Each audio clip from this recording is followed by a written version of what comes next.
نحمده ونصلي على رسوله الكريم اما بعد فقد قال الله تبارك وتعالى كما ورد في سورة الجمعة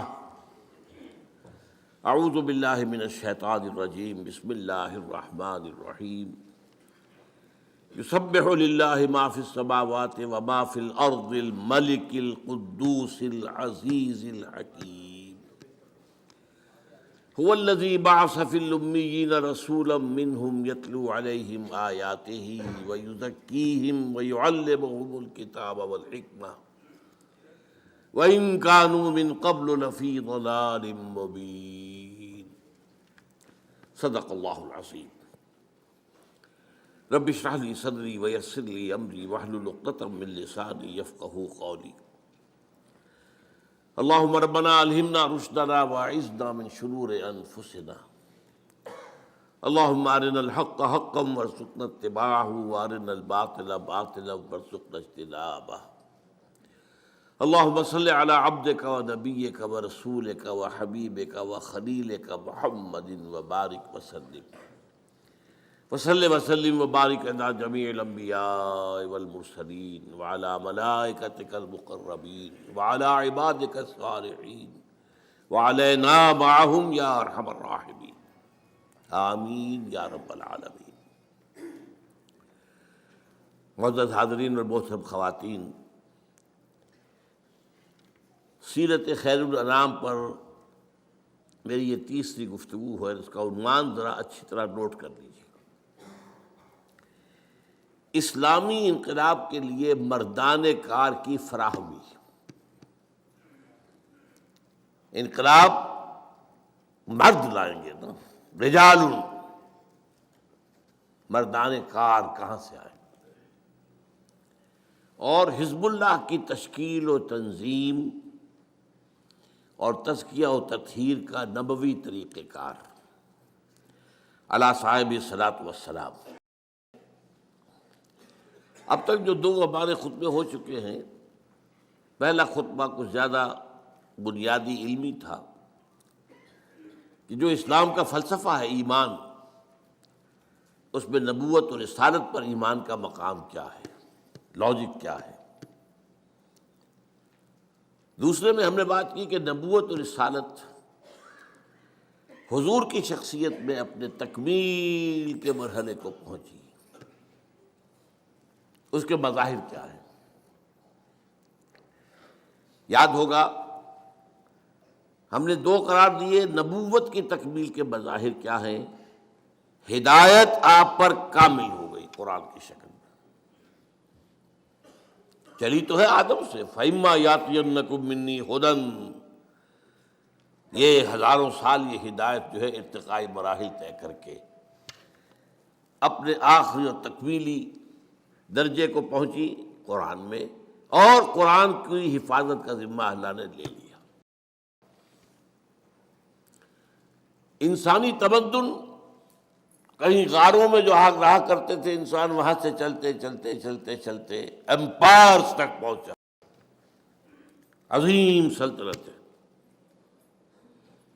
اس کے اعتبار سے دین حق وہ بھی ارتقا کرتے کرتے کرتے کرتے دین الحق مکمل ہوا محمد رسول اللہ صلی اللہ علیہ وسلم۔ چنانچہ سورہ مائدہ کے الفاظ جو ہیں وہ ان دونوں کا احاطہ کرتے ہیں، الیوم اکملت لکم دینکم واتممت علیکم نعمتی۔ نعمت ہدایت ہے، یہ میں نے بارہا بیان کیا ہے کہ اگرچہ ہم کہہ دیتے ہیں یہ صحت بھی نعمت ہے، یہ دولت بھی نعمت ہے، اولاد بھی نعمت ہے، یہ بھی نعمت ہے، وہ بھی، کوئی شے نعمت نہیں ہے جب تک نعمت ہدایت نہ ہو۔ صحت ہے، ہدایت نہیں ہے، بدماشیاں کرو گے، گل چھرے اڑاؤ گے، معاشرے کے اندر فساد اور گندگی پیدا کرو گے، تو یہ رحمت کہاں ہوئی، نعمت کہاں ہوئی؟ دولت ہے اور ہدایت نہیں ہے تو کیا کرو گے؟ جو کچھ آج کل دولت مند کر رہے ہیں، کچھ بیان کرنے کی ضرورت نہیں۔ نعمت صرف ایک ہے، وہ نعمت ہدایت ہے، اس کے ساتھ جو شے ہے وہ نعمت ہو جائے گی، لیکن یہ مجرد اپنی جگہ پر کوئی نعمت نہیں. وہ نعمت ہدایت جو ہے اس کی مکمل ہو گئی. نعمتی الیوم اکملت لکم دینکم واتممت علیکم نعمتی ورضیت لکم الاسلام دینا. دوسری بات جو ہم نے سمجھی وہ کیا تھی کہ رسالت کی تکمیل کا مظہر کیا ہے. وہ تو نبوت کے دو پہلو ہوئے نا. ہدایت دی گئی کامل ہو گئی، دین حق دیا گیا کامل ہو گیا. دس از گیون. یہ تو اللہ تعالیٰ کی طرف دیا گیا. میں نے بتایا تھا نا دو ہاتھ جوڑ کر ایک شخصیت نبی بھی ہے رسول بھی ہے. نبی یہ اینٹینا ادھر ہے آسمان سے وہی لے رہا ہے وہ، اور دوسرا اینٹینا نیچے جا رہا ہے. یہ بوسٹرز کے جو ہوتے ہیں یہ پہنچانے کا ہے، لوگوں تک پہنچانے کا ہے. یہ رسالت ہے. اللہ سے لینا ہے، لوگوں تک پہنچانا ہے. اس پہنچانے کی تکمیل کس کا مظہر کیا ہے؟ نمبر ایک، دین حق کی صرف تبلیغ نہیں، اس کو قائم کرو. اور نمبر دو، یہ صرف عرب پر نہیں پوری دنیا پر قائم کرو. یہ چار مظہر ہیں نبوت و رسالت کی تکمیل کے. اب آج کا جو جملہ ہے سمجھیے، اس کا مطلب کیا ہے کہ نبی اکرم صلی اللہ علیہ وسلم کو اللہ نے جو رول اسائن کیا وہ ریولوشنری رول ہے، وہ انقلابی عمل ہے. کوئی نظام کہیں قائم کرنا ظاہر بات ہے اس کے لیے پری ریکویزٹ کیا ہوگا کہ پہلے سے جو نظام ہے اسے اکھاڑ کر پھینکا جائے، ورنہ تو نہیں قائم کر سکتے. نظام دو نہیں ہو سکتے ایک جگہ، مذہب 100 بھی ہو سکتے ہیں، نظام ایک ہی ہوگا. دوسری بات کیا اہم ہے، کوئی جگہ ویکوم نہیں ہے نظام کے اعتبار سے. کوئی نہ کوئی نظام تو ہے وہاں. بادشاہت کا نظام ہے، جمہوریت کا نظام ہے، سرمایہ داری کا نظام ہے، کمیونزم کا نظام ہے، قبائلی نظام ہے، وہ اور جو جاگیرداری نظام ہے. کوئی نہ کوئی نظام تو ہے. فوجی نظام ہے. تو دو باتیں، کوئی جگہ ایسی نہیں جہاں کوئی نظام نہ ہو، اور کسی جگہ پر بھی نیا نظام لانے کے لیے پہلے نظام کو اکھاڑ کر پھینکنا ضروری ہے. اسی کا نام ریولوشن ہے. یہی وجہ ہے کہ حضور کے لیے قرآن میں 3 مرتبہ وہ الفاظ آئے جو ہم پڑھ چکے ہیں، هو الذی ارسل رسولہ بالہدی ودین الحق لیظہرہ علی الدین کلہ. باقی حیثیت میں حضور کی اور باقی انبیاء کی مشترک ہے. سب بشیر بھی ہیں، سب نذیر بھی ہیں، سب داعی اللہ بھی ہیں، سب اپنے اپنے مقام پر سراج منیر بھی ہیں، سب شاہد بھی ہیں. انا ارسلنا الیکم رسولا شاہدا علیکم کما ارسلنا الی فرعون رسولا. یا ایھا النبی انا ارسلناک شاہدا ومبشرا ونذیرا وداعیا الی اللہ باذنہ وسراجا منیرا. یہ حیثیت مشترک، لیکن یہ تنہا منفرد 3 دفعہ حضور کے لیے اور 1 دفعہ بھی کسی اور کے لیے نہیں. وہی ہے اللہ جس نے بھیجا اپنے رسول کو الہدا دے کر، دین حق دے کر، تاکہ غالب کرے اسے پورے کے پورے نظام پر. اب میں آپ کو بتا چکا ہوں اس آیت کو شاہ ولی اللہ دہلوی نے کہا ہے یہ پورے قرآن کا عمود ہے. قرآن سمجھ میں نہیں آئے گا جب تک یہ آیت نہیں سمجھو گے. اور میری کوئی حیثیت نہیں، لیکن میں ایک بات عرض کر رہا ہوں، سیرت ہرگز سمجھ میں نہیں آئے گی جب تک کہ یہ آیت نہیں سمجھے گی. گویا کہ شاہ ولی اللہ کے نزدیک یہ قرآن کا عمود، میرے نزدیک یہ سیرت کی کلید ہے. پھر یہ کہ جو یہاں پر بیان ہوا ہے جن الفاظ میں کے لیے 6 مختلف اصطلاحات قرآن میں آئی ہیں. یہ تو 3 ایک جیسی آئی ہیں، ان کی اہمیت بیان کر چکا ہوں پچھلی مرتبہ میں. ورنہ یہ مضمون وربک فکبر، اپنے رب کی کبریائی کا اعلان کرو، قائم کرو کبریائی. انا اقیم الدین، دین کو قائم کرو. ویکون الدین کلہ للہ، دین پورا کا پورا اللہ کے لیے ہونا چاہیے. لتکون کلمۃ اللہ العلیٰ، یہ حدیث میں ہے. تو یہاں بہت سے انداز میں بات سمجھائی گئی ہے، اور افسوس یہ ہوتا ہے جب یہ میں سوچتا ہوں یہی وہ شے ہے جو امت بھول گئی، قطعاً بھول گئی، بالکل بھول گئی۔ نماز روزہ یاد ہے، نماز و روزہ و قربانی و حج یہ سب باقی ہیں، تو باقی نہیں ہے، تکبیر رب نہیں۔ اب آئیے اس بات پر، انقلاب کسے کہتے ہیں؟ It's very important. دیکھیے ویسے تو یہ انقلاب کا لفظ کسی بھی شے کے ساتھ لگا دیں، علمی انقلاب، صنعتی انقلاب، اسی طریقے سے کلچرل ریولوشن، بے شمار۔ لیکن اصل میں انقلاب جس سے کہ ہم بحث کر رہے ہیں، اور جو کہ پولیٹیکل سائنس میں انقلاب کہلاتا ہے، وہ کیا ہے؟ انسان کی اجتماعی زندگی کے 3 پہلوؤں میں سے کم از کم کسی ایک میں بنیادی تبدیلی۔ انقلاب کے لفظی معنی تبدیلی، لیکن انسان کی اجتماعی زندگی کے 3 پہلو، اب یہ سمجھیے 3 پہلو کون سے؟ اجتماعی زندگی کا ایک رخ کیا ہے؟ سیاسی۔ دوسرا کیا ہے؟ معاشی۔ تیسرا کیا ہے؟ سماجی، معاشرتی۔ تو کم سے کم ایک میں کوئی بنیادی تبدیلی، اسینشل چینج، بیسک چینج جب آئے گی تو وہ انقلاب کہلائے گا۔ اب اس کے برعکس میں مثال دے رہا ہوں آپ کو، مذہبی تبدیلی کو کوئی انقلاب نہیں کہتا۔ انسانی تاریخ کا بہت اہم واقعہ ہے، آپ اندازہ کیجئے، اس کی کوئی مثال ہی نہیں ہے۔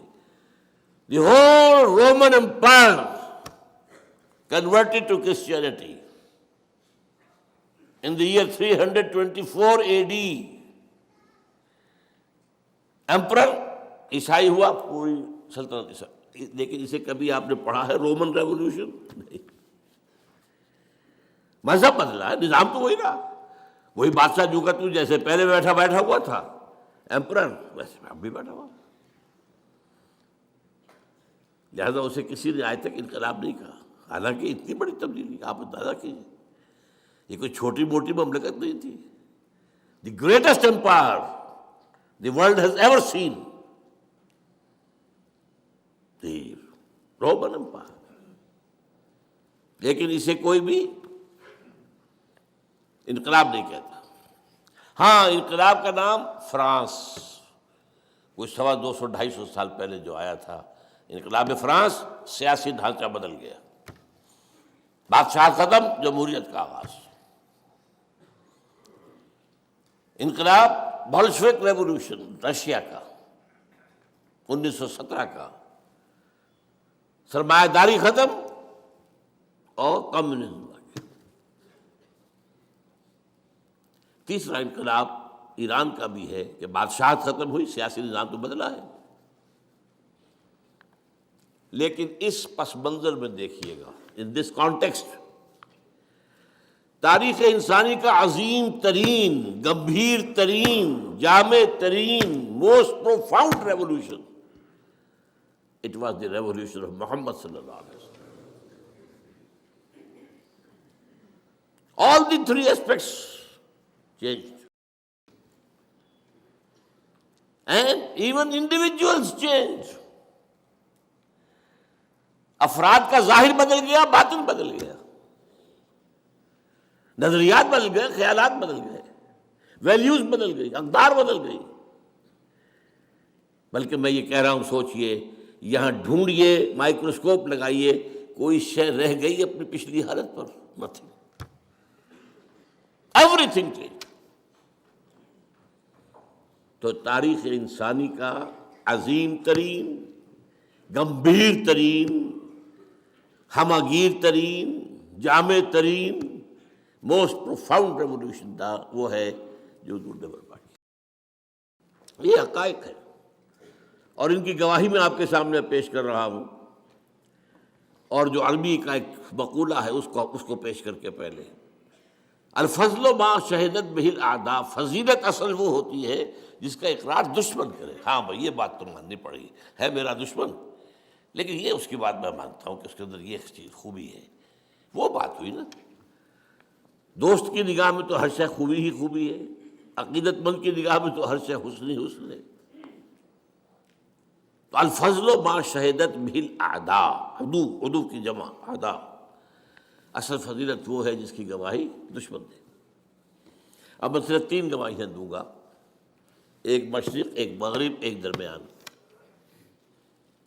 یہی شہر لاہور آج سے 90 سال in 1920 M N Roy lecture دیا اس نے. یہاں ایک ہوتا تھا ہال، بریڈلا ہال. جب ہم پڑھتے تھے میڈیکل کالج میں اس وقت تک تو کوئی اس کے آثار واثار کھنڈرات باقی تھے. یہ بھاٹی کے باہر تھا جہاں بعد میں پھر مچھلی کا بازار بنا، منڈی بنی. بریڈلا ہال 1920 میں لیکچر دیا ایم این رائے نے، ہسٹوریکل رول آف اسلام. اور اس نے کہا تاریخ انسانی کا عظیم ترین انقلاب وہ تھا جو محمد نے برپا کیا. And who is this fellow M N Roy? Personal friend of Lenin, member of the communist international, کمیونسٹوں کی تنظیم کی جو highest controlling body, the communist international, اس کا رکن تھا. یہ جانتا تھا کہ انقلاب کہتے کسے، انقلاب کے رائگرز میں سے گزرا ہوا شخص تھا ایم این رائے. اور ایک وقت میں افغانستان میں عبوری حکومت قائم کی تھی ہندوستانیوں نے انگریز کے خلاف. عبوری، اس کا صدر تھا یہ ایم این رائے، راجا مہندر ناتھ رائے، بنگالی. اور اس نے تو کمال ہی کیا اصل میں، جو دلیل دی ہے کہ بعض لوگ سمجھتے ہیں کہ یہ عربوں کی، حضور کے صحابہ کی جو فتوحات تھی ایسے تھی جیسے اور یہ دنیا کے اندر ہمیشہ صحراؤں سے یا جو سطح مرتفع کے علاقے ہوتے ہیں جہاں کھانے کو کچھ نہیں ہوتا، وہاں سے لوگ نکل کے اور جو سیٹلڈ ایریاز ہوتے ہیں، زرخیز علاقے ہوتے ہیں، ان پر حملہ کرتے ہیں، مارتے ہیں، کوٹتے ہیں، لوٹتے ہیں، لے کے بھاگ جاتے ہیں. یہ اس نوعیت کی بات نہیں تھی، یہ اٹیلا والی بات نہیں تھی، یہ ہنو والی بات نہیں تھی، یہ منگول والی بات نہیں تھی، یہ تاتاریوں والی بات نہیں تھی. اس انقلاب کے نتیجے میں دنیا میں نئی تہذیب آئی ہے، نیا تمدن آیا ہے، نئی روشنی آئی ہے، علم پھیلا ہے. یہ اس نے کہا ہے. اور یہ کتاب آج بھی دنیا میں شائع ہو رہی ہے، لیکن ممبئی میں، یہاں کوئی نہیں جانتا، کسی کو دلچسپی نہیں. Historical role of Islam. اب آئیے درمیان میں H G Wells. H G Wells جو ہے ویسے شاطم رسول ہے، گالیاں دی ہیں اس نے حضور کو، بالکل رشدی کی طرح اور تسلیمہ نسرین کی طرح. گھنا نے حملے فیملی لائف پر، ازواج مطہرات کا. لیکن اس کی دو کتابیں ہیں بہت اہم ہیں ویسے، تاریخ عالم پر، a short history of the world and a concise history of the world. Concise ذرا بڑی ہے، شارٹ چھوٹی ہے. Concise history of the world میں جب وہ آتا ہے، کنکلوڈ کرتا ہے حضور کے چیپٹر کو اور خطبہ حجۃ الوداع کی نقل کرتا ہے کہ لا فضل لعربی علی عجمی ولا لعجمی علی عربی ولا لاسود علی احمر ولا لاحمر علی اسود الا بالتقوی. کوئی فضیلت نہیں کسی عرب کو کسی اجمی پر، کسی اجمی کو کسی عرب پر، کسی گورے کو کسی کالے پر، کسی کالے کو کسی گورے پر، الا بالتقوی. And now remember the words. Although the sermons of human fraternity, equality and freedom، 3 الفاظ یاد رکھیے. یہ ہمارے ہاں جو لیڈروں کی تقریروں کے اندر 3 الفاظ دہرائے جاتے ہیں بار بار. یہی تو ویلیوز ہے، فریڈم، فریٹرنیٹی، ایکوالٹی، مساوات، اخوت، حریت. Although the sermons of human fraternity, equality and freedom were said before also, and we have a lot of such sermons in Jesus of Nazareth، مسیح ناصری حضرت عیسیٰ علیہ السلام، جس کو خدا کا بیٹا مانتا ہے. واز تو مسیح نے بھی بہت کہے تھے، کوئی شک نہیں ہے، but it must be admitted that it was Muhammad sallallahu alaihi wasallam who for the first time in history established a society based on these principles. اب بتائیے جادو وہ جو سچ کر بولے، لیکن ایک بات نوٹ کر لیجیے، ممکن ہے آپ یہ ایچ جی ویلز کی کنسائز ہسٹری لے کر تلاش کریں، نہیں ملے گا آپ کو یہ پیسے، اب نکال دیا گیا ہے، کیونکہ یہ تو نئے ایڈیشن آتے ہیں، کیا وہ ایچ جی ویل کو تو بھرے ہوئے بہت عرصہ ہو گیا، جو اب نئے ایڈیٹرز ہوتے ہیں وہ چینج کرتے رہتے ہیں۔ لیکن آپ چاہیں میری بات کی توثیق تو پنجاب لائبریری سے پرانا نسخہ نکالیے اور دیکھیے۔ تیسرا ڈاکٹر مائیکل ہارٹ، وہ تو میں نے کئی دفعہ بیان کیا ہے، A selection and gradation of the 100 most influential personalities of human history. تاریخ انسانی کا دھارا بہہ رہا ہے، کچھ عرصے کے بعد اس کا کوئی رخ مڑ گیا، کس نے موڑا؟ کسی آدمی نے موڑا، کسی فلسفی نے، کسی انقلابی نے، خود تو نہیں مڑتا، پھر دیکھا پھر مڑ گیا، پھر مڑا۔ یہ جو تاریخ کے دھارے کے رخ کو موڑنے والے ہیں، پہلے سلیکٹ کر لیا گیا، یہ ہے، یہ ہے، یہ ہے، یہ ہے، یہ 100۔ ان میں گریڈیشن، پہلے سب سے زیادہ کس نے موڑا، پھر کس نے، پھر کس نے، پھر کس نے۔ A selection and gradation of the 100 most influential personalities of human history, اور وہ لاتا ہے حضور کو نمبر 1۔ عیسائی ہے، حضرت عیسیٰ کو لے گیا نمبر 3 پر، بیچ میں لایا نیوٹن کو، سائنس کا، یوں سمجھیے کہ جدید فزکس کا بابا آدم، اس لیے کہ ساری ٹیکنالوجی اور سائنس کی ترقی تو وہاں سے ہے،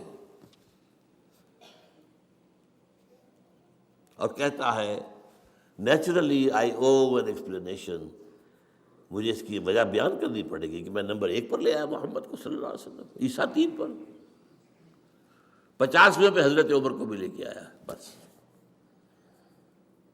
لیکن کہتا ہے مجھے تو وجہ بیان کرے، this is because he is the only person supremely successful in both the religious and the secular fields. یہ اس لیے ہے کہ ایک ہی شخص ہے تب پوری تاریخ میں جو انسانی زندگی کے دونوں میدانوں میں یکساں اور انتہائی اونچا ہے۔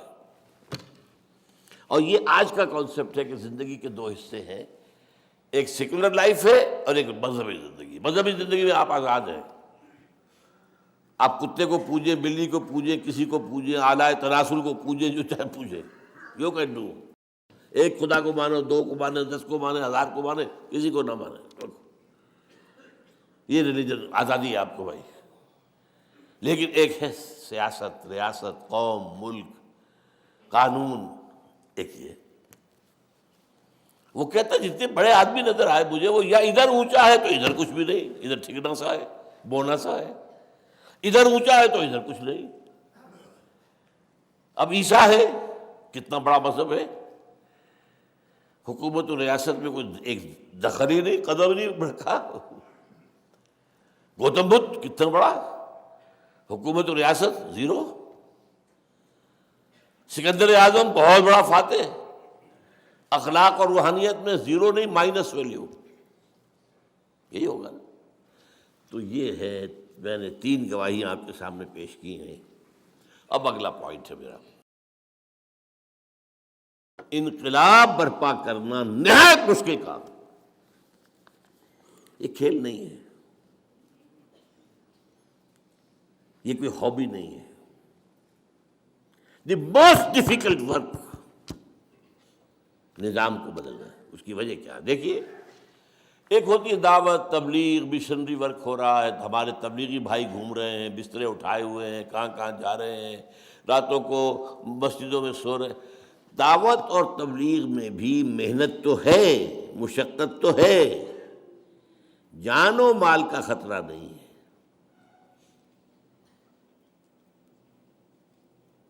سمجھ رہے بات؟ زیادہ نہیں ہے، کوئی گالی دے دے گا، کوئی پاگل کہہ دے گا، بس جان اور مال، جس کو ہو جان و دل عزیز اس کی گلی میں جائے کیوں؟ تو محنت مشقت اپنی جگہ ہے، تکلیفیں اٹھاتے ہیں وہ، کیا اس میں کیا شک ہے۔ گھر پہ سونا اپنے پلنگ کے اوپر، اپنے بستر کے اوپر، اپنے گدے کے اوپر، اور جا کے مسجد میں کھردرے فرش کے اوپر سونا مشقت تو ہے. اور وہ مشنریز نے کیسی کیسی مشقتیں کی ہیں، کہاں کہاں گئے. افریقہ کے تنگ ترین جو تاریک ترین جو جنگلات ہیں، وہ تاش جو ہے کانگو کا ہو یا امیزن کا ہو، ساؤتھ امریکہ کا، گئے ہیں ہر جگہ. ہمارے یہاں جیکب آباد میں آئے ہیں. گرمی وہ جو جس کو کہا جائے کہ زمین پر جہنم جو ہو جاتا ہے گرمیوں میں. تو تکلیف، محنت، مشقت یہ تو ہوگی، کچھ ریزسٹنس بھی ہو جائے گی، لیکن جان و مال کا خطرہ نہیں. یہی معاملہ کسی علمی کام کا ہے، اسکالرلی ورک، وہ خطرہ نہیں ہے جان و مال کا. اختلاف ہو جائے گا، کوئی آپ کی ریسرچ کے خلاف کوئی اور مقابلے میں ریسرچ لے آئے گا، وہ آپ کو پاگل قرار دے دے گا، آپ اس کو پاگل قرار دے دیں گے، ہو جائے گا. علمی کام ہو، ریسرچ ورک ہو، تحقیق کا، اس میں بھی وہ اندیشہ نہیں ہے. لیکن انقلاب، وہاں جان و مال کا خطرہ ہے. کیوں؟ انقلاب کی زد پڑتی ہے جو ایگزسٹنگ سسٹم ہے، اس میں جو پاور بیسس ہے، اس میں جو رولنگ کلاسز ہیں، اس میں جو ویسٹڈ انٹرسٹ ہے، اس میں جن لوگوں کو جو پریولیج کلاسز ہیں، ان کے مفادات میں زد پڑتی ہے. They are bound to resist.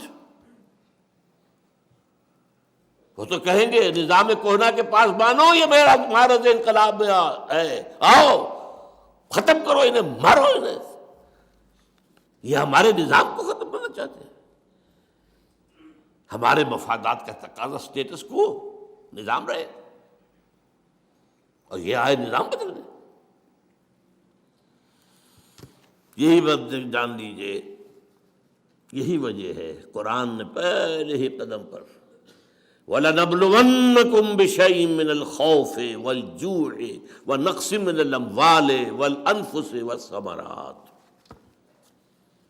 وَبَشِّرِ الصَّابِرِينَ الَّذِينَ إِذَا أَصَابَتْهُمْ مُصِيبَةٌ قَالُوا إِنَّا لِلَّهِ وَإِنَّا إِلَيْهِ رَاجِعُونَ. تیار رہو. اور ذرا سی جب وہ دور آیا تھا، کچھ گھبراہٹ ہوئی، تو فرمایا ام حسبتم ان تدخلوا الجنہ ولما یاتکم مثل الذین خلوا من قبلکم مستهم الباساء والضراء وزلزلوا حتى يقول الرسول والذین آمنوا معه متى نصر اللہ الا ان نصر اللہ قریب. تو انقلاب برپا کرنا مشکل ترین کام، سیدھی طرح عقلی طور پر، منطقی طور پر سمجھ لیجیے. You have to face the heavy odds. اچھا، اب میں آ رہا ہوں انقلابی عمل کے مراحل. اس سے پہلے میں بیان کر چکا ہوں، آج سے 25 سال پہلے منہج انقلاب نبی میری کتاب ہے، اور بہت اللہ کا میں شکر ادا کیا کرتا ہوں کہ جس طریقے سے اس نے سیرت کو مجھ پر کھولا ہے. کلید اس لیے میں نے کہا، کلید، سیرت کی کلید، اسے آپ فلسفہ سیرت بھی کہہ سکتے ہیں. میں نے 6 مراحل میں بیان کیا ہے انقلاب کسی ایک جگہ پر.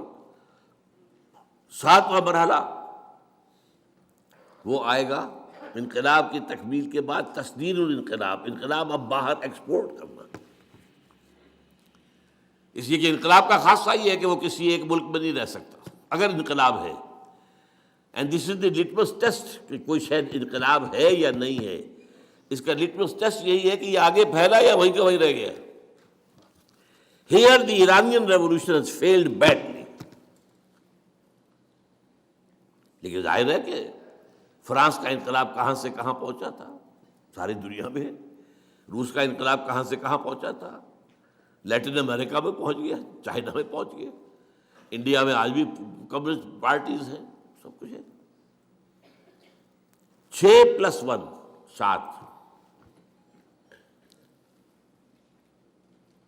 ایک بات میں حضور کے انقلاب کے بارے میں ابھی یہاں کہہ دوں. ایک تو وہی الفاظ نوٹ کر لیجئے، آپ کا انقلاب جامع ترین، گمبھیر ترین، ہمگیر ترین، موسٹ پروفاؤنڈ.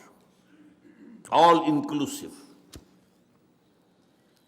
اور دوسری بات جو ہے جس کی کوئی مثال ہی نہیں ہے، اس سارے انقلابی عمل کی قیادت آپ نے بنفس نفیس فرمائی. وہی شخص جو مکے کی گلیوں میں ایک مبلغ کی حیثیت سے گھوم رہا ہے، تبلیغ کر رہا ہے، لوگوں سے بات کر رہا ہے، لوگ گھروں میں جا کے بات کر رہا ہے. رب انی دعوت قومی لیلا و نہارا فلم یزدہم دعائی الا فرارا. وہی بدر اور احد کے اندر فوج کو کمانڈ کر رہا ہے. یہ کہیں نہیں ہے. باقی دنیا کے انقلاب جو آئے وہ کئی نسلوں میں آئے. کسی نے فکر دیا، کسی نے میدان میں لیڈ کیا. والٹر اور روسو جمہوری انقلاب جو تھا اس کا فرانس کا، میدان میں ان کا کوئی رول ہی نہیں. دیور ڈیسک ورکرز، لکھتے تھے بس بیٹھ کے. Marx and Engels desk workers, کتاب لکھ دی ڈاس کے بیٹا. انقلاب تو نہ جرمنی میں آیا نہ انگلینڈ میں آیا، کتاب وہاں لکھی گئی تھی. کچھ جرمنی میں لکھی تھی، کچھ جا کے انگلستان میں لندن میں مکمل کی. انقلاب آیا روس میں.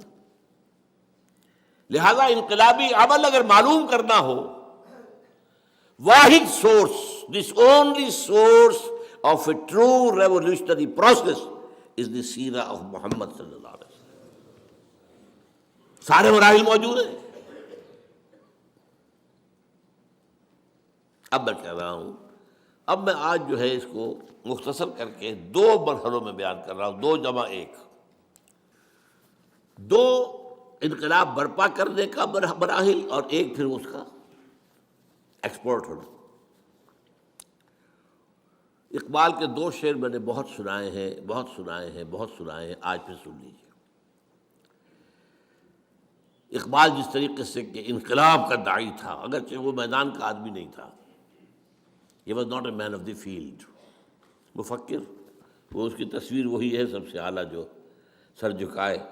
لاکھ حکیم سر بجیب ایک کلیم سر بکف. وہ کلیم نہیں تھا، حکیم تھا.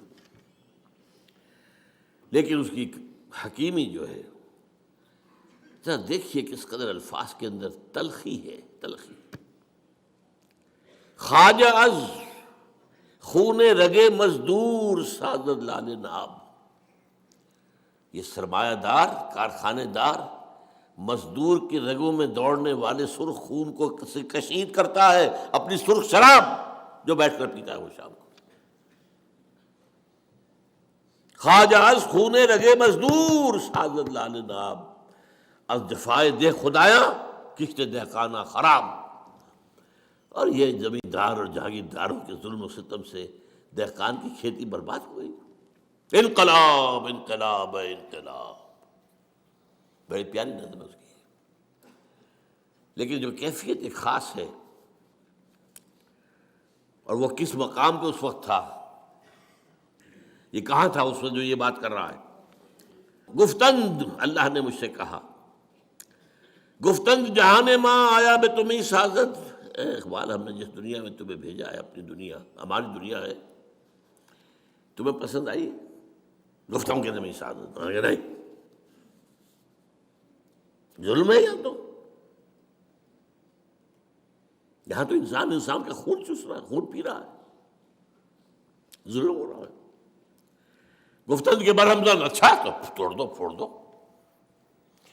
یہ توڑ دو پھوڑ دو کا لفظ ہے کہ جو آیا ہے شاہ ولی اللہ کے ہاں، فک و کل نظام، پورے نظام کو توڑ دینا.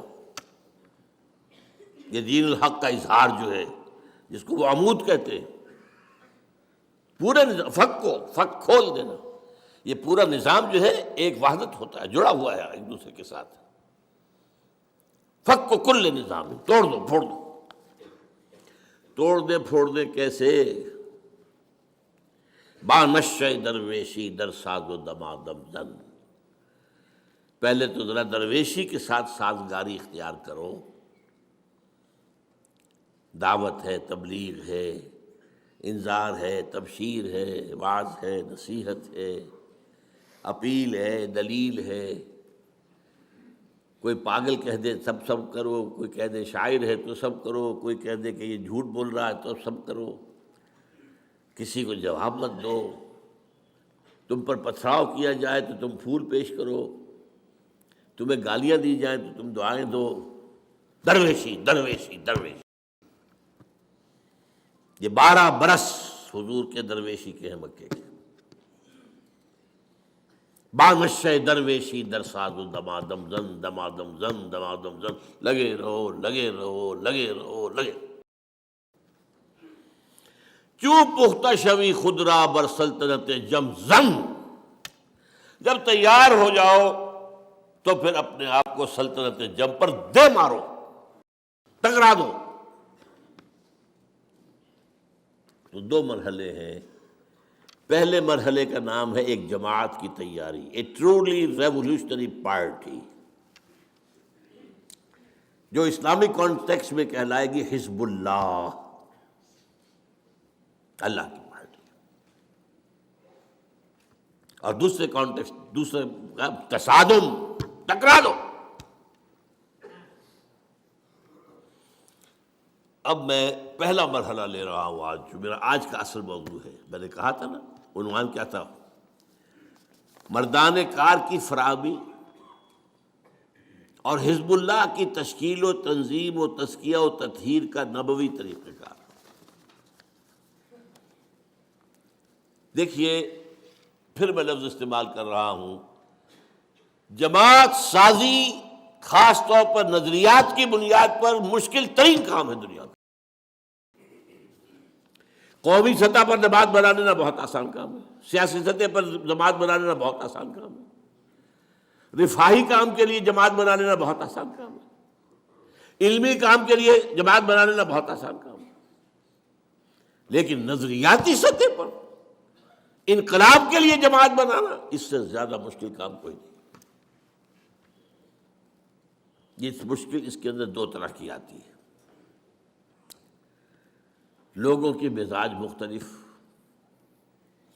ذوق مختلف، ذہنی سطح مختلف،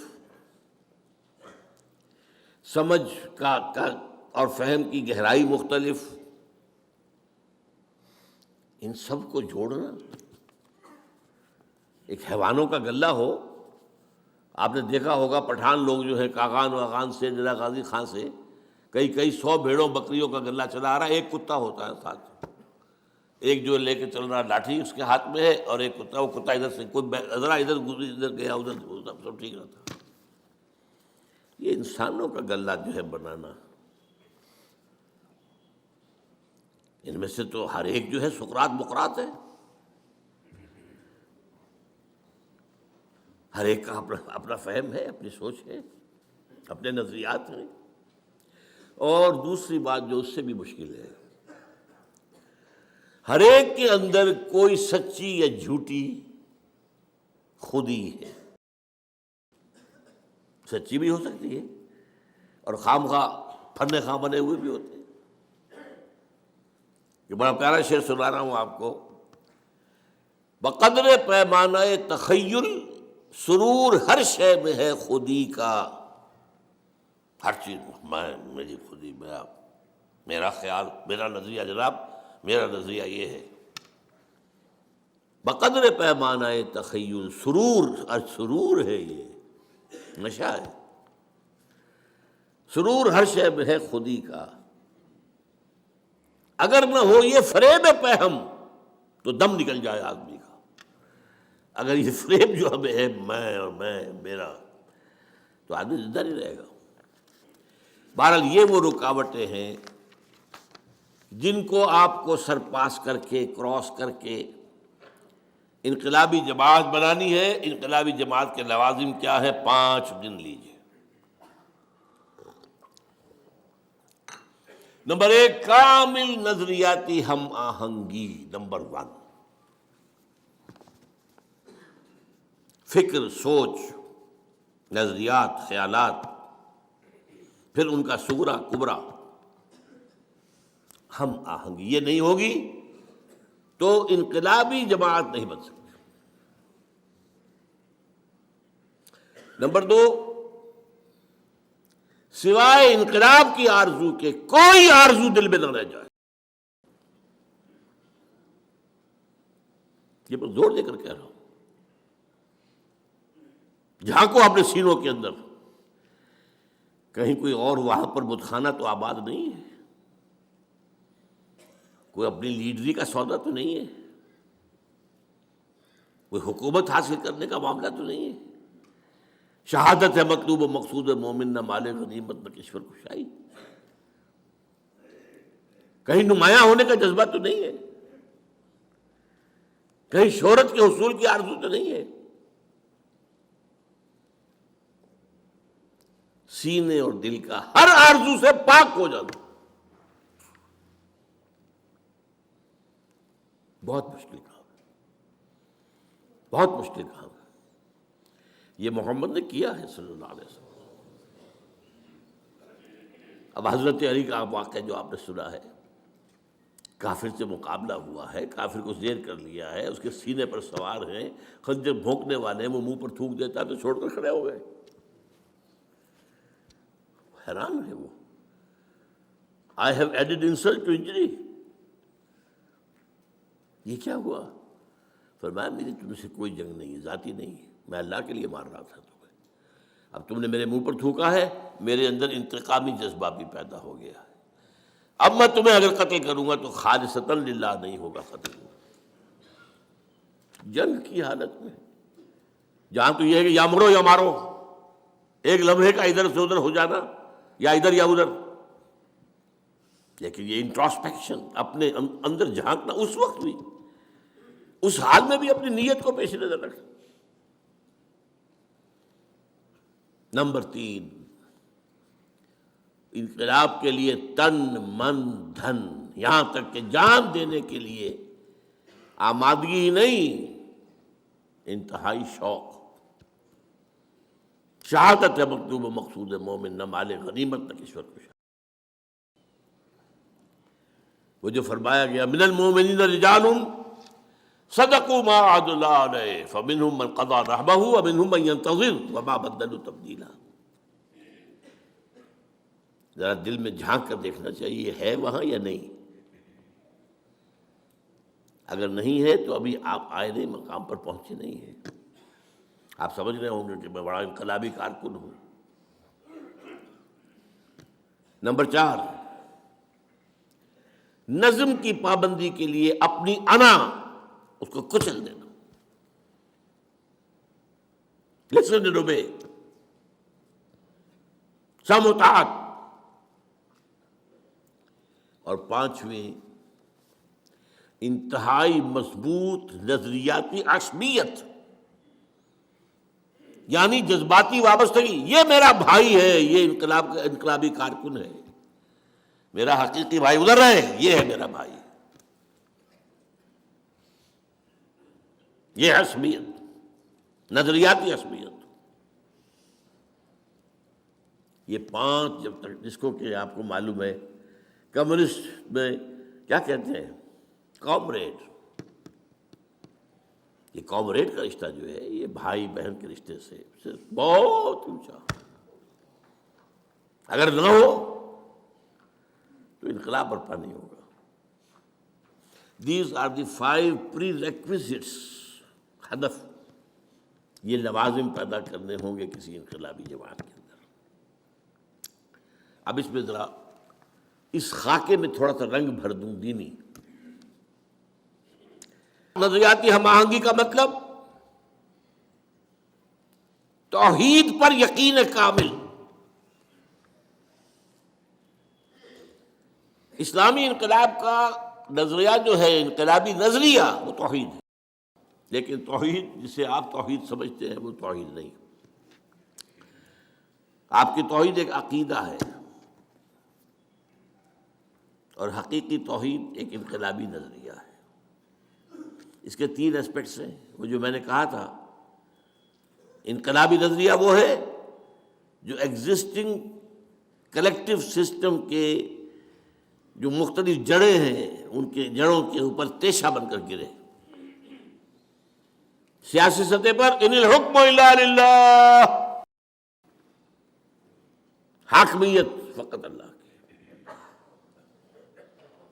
انسانی حاکمیت کفر، شرک، بدترین شرک، بدترین کفر، چاہے انڈیویجول ہو اور چاہے کلیکٹیو ہو۔ سروری زیبا فقط اس ذات بے ہمتا کو ہے، حکمراں ہے ایک وہی، باقی بتان آزری۔ یہ سیاست ہے۔ معیشت، ملکیت کا حق، ملکیت تامہ، ملکیت کاملہ صرف اس کا ہے۔ جو کچھ ہے اس کی ملکیت ہے، تمہاری نہیں ہے، تمہارے پاس امانت ہے۔ حاکمیت اللہ کے لیے، تمہارے لیے خلافت، ملکیت اللہ کے لیے، تمہارے لیے امانت۔ این امانت چند روزہ نزدماست، در حقیقت مالک ہر شے خداست۔ یہ تو شیخ سعدی کہہ گئے، کتنے پہلے کہہ گئے۔ بندہ مومن امین، حق مالک است، اقبال کہتا ہے امین۔ یہ جو حضرت شعیب کی قوم نے کہا تھا، اے شعیب تمہیں کیا ہو گیا، یہ تمہاری نماز جو ہے ہمیں روکتی ہے، ان نفعل فی اموالنا ما نشاء، ہمارا مال ہے ہم جو چاہے کریں، who are you؟ یہ کرو، یہ نہ کرو، یہ غلط ہے اور یہ صحیح ہے۔ اموالنا، ہمارا مال ہے، ان نفعل فی اموالنا ما نشاء، یہ آج کا کیپٹلزم ہے، مال، کیپٹل۔ میں نے تو کسی کی خوش آمد نہیں کی، آ کر سود کے اوپر قرض مجھ سے لے، وہ خود آیا تھا لینے، لیکن نہیں، آپ اپنے مال کے اندر تصرف نہیں کر سکتے اس انداز سے جس کو اللہ نے حرام کیا ہو۔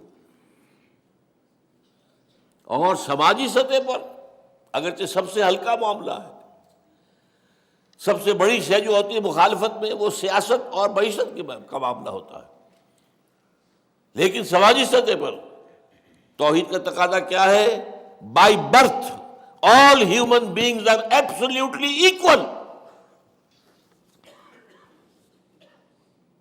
No one is superior, no one is inferior. یہاں تک کہ یہ بھی نہیں کہ مرد سپیریئر ہے اور عورت انفیریئر، نہیں۔ ایک ہی باپ کے نطفے سے بیٹا بھی ہے، بیٹی بھی ہے، ایک ہی ماں کے رحم میں بیٹا بھی پلا ہے، بیٹی بھی، اللہ کیسے ہو جائے گا؟ وہ ہے انتظامی معاملہ ہے، ایک مرد ایک عورت ایک خاندان کی بنیاد ڈالتے ہیں، تو ایک ادارے میں تو ایک اپر ہینڈ ہوگا، ایک کا۔ کسی بھی انسٹیٹیوشن کے دو ہیڈ نہیں ہو سکتے برابر کے اختیار رکھنے والے۔ مینیجنگ ڈائریکٹر ایک ہوگا، ڈائریکٹر 100 بنا لیں آپ۔ پرائم منسٹر ایک ہوگا، منسٹر 100 بنا لیں، وہ الگ بات ہے۔ وہ تو ظاہر بات ہے کہ ایک بڑا افسر ہے، ایک اس کے دروازے پر کھڑا ہوا دربان ہے، as human beings they are equal, لیکن اپنی اس حیثیت میں وہ ایکول نہیں ہے۔ یہ انتظامی معاملہ، ورنہ تمام انسان پیدائشی طور پر برابر ہیں۔ جو بھی ان کے اندر فرق ہے وہ ایکوائرڈ کریکٹرز کی وجہ سے ہوگا۔ کسی نے علم زیادہ حاصل کیا، زیادہ عزت ہونی چاہیے۔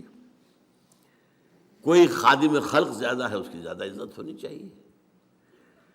کوئی تقویٰ کے اندر، دین کے اندر آگے نکل کے اس کی عزت زیادہ ہونی چاہیے، الا بالتقویٰ۔ ہم نے پیدا کیا انسان کو ایک مرد ایک عورت سے، یا ایھا الناس انا خلقناکم من ذکر و انثی وجعلناکم شعوبا وقبائل لتعارفوا ان اکرمکم عند اللہ اتقاکم۔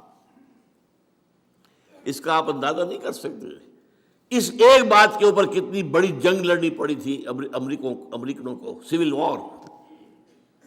وہ کالے غلاموں کو آزاد کرنے کو تیار نہیں تھے، ساؤدرن اسٹیٹس۔ آج بھی کتنی بڑی لعنت ہے ہندوستان کے اندر، کاسٹ سسٹم۔ یہ پیدائشی شودر ہے، میں پیدائشی براہمن ہوں، وہی سی he can't sit with me. حکومت نے ایڑی چوٹی کا زور لگا لیا ہے، لیکن ذرا وہ سیٹیں فکس کرتے ہیں دلت کے لیے اور وہ جا کے ان کی بستیاں جلا دیتے ہیں۔ جتنے فسادات ہندو مسلم فسادات وہاں ہوتے ہیں، اس سے کہیں زیادہ ہائی کاسٹ ہندو، لو کاسٹ ہندو کا ہوتا ہے۔ پوری پوری بستیاں جلا دیں۔ وہ بستیاں کیا ہوتی ہیں؟ ان کی جھونپڑیاں ہوتی ہیں۔ وہ شودر جو ہے وہاں، دلت جو ہے وہاں کا، یہ دنیا کی سب سے بڑی ڈیموکریسیز کا حال ہے۔ یہ امریکہ سے آگے کہاں جائے گا معاملہ ڈیموکریسی کا، اور بھارت سے آگے کہاں جائے گا؟ لیکن سماجی پیدائشی فرق، رنگ کا فرق، اسی لیے جیولز نے کہا نا، وہ فقرے لیے اس نے، لا فضل لعربی علی عجمی ولا لعجمی علی عربی. واحد مطلوب و مقصود کیا ہو. وہاں میں نے کیا کہا تھا؟ انقلاب عام میں نے بات کی تھی، اسلامی نہیں کی تھی. اس میں اسلامی رنگ کیا ہے؟ واحد مقصود و مطلوب اللہ کی رضا، آخرت کی فلاح، بس. Not even revolution. ریولوشن مقصود و مطلوب نہیں ہے، نصب العین نہیں ہے. وہ ہماری زندگی کے اندر جو فرائض ہیں ان میں شامل ہے کہ اس کی جد و جہد کریں. نصب العین اللہ راضی ہو جائے اور آخرت کی فلاح، جہنم سے چھٹکارا مل جائے. اور شہادت ہے مطلوب و مقصود مومن نہ مال غنیمت نہ کشور کشائی. من المؤمنین رجال صدقوا ما عاهدوا اللہ علیہ فمنهم من قضى نحبہ ومنهم من ينتظر. وہ لوگ جو ہیں کچھ ہیں جو اپنی نظر گزار چکے، اپنی جان اللہ کی راہ میں دے چکے، سرخرو ہو چکے، وہ تو جنتوں میں ہیں. یستبشرون، خوشیاں منا رہے ہیں. اور باقی منتظر ہیں کب ہماری باری. منتظر ہیں، وما بدلوا تبدیلا.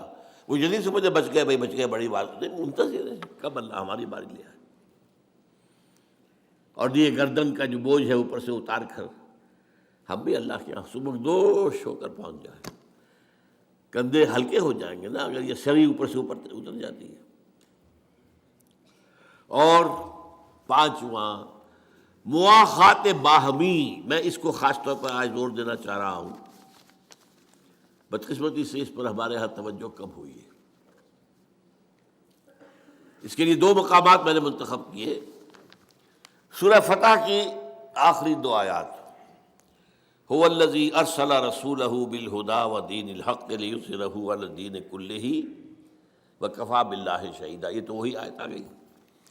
اب آیا محمد الرسول اللہ والذین معہ. اللہ کے رسول محمد اور وہ جو ان کے ساتھ ہیں صحابہ کرام رضوان اللہ تعالی علیہ اجمعین. یہ مل کر جماعت بنتے ہیں نا.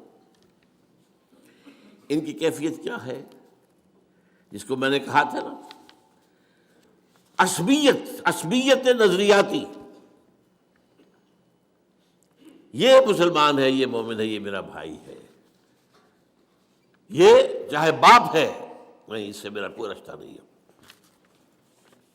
اشداء علی الکفار رحماء بینہم.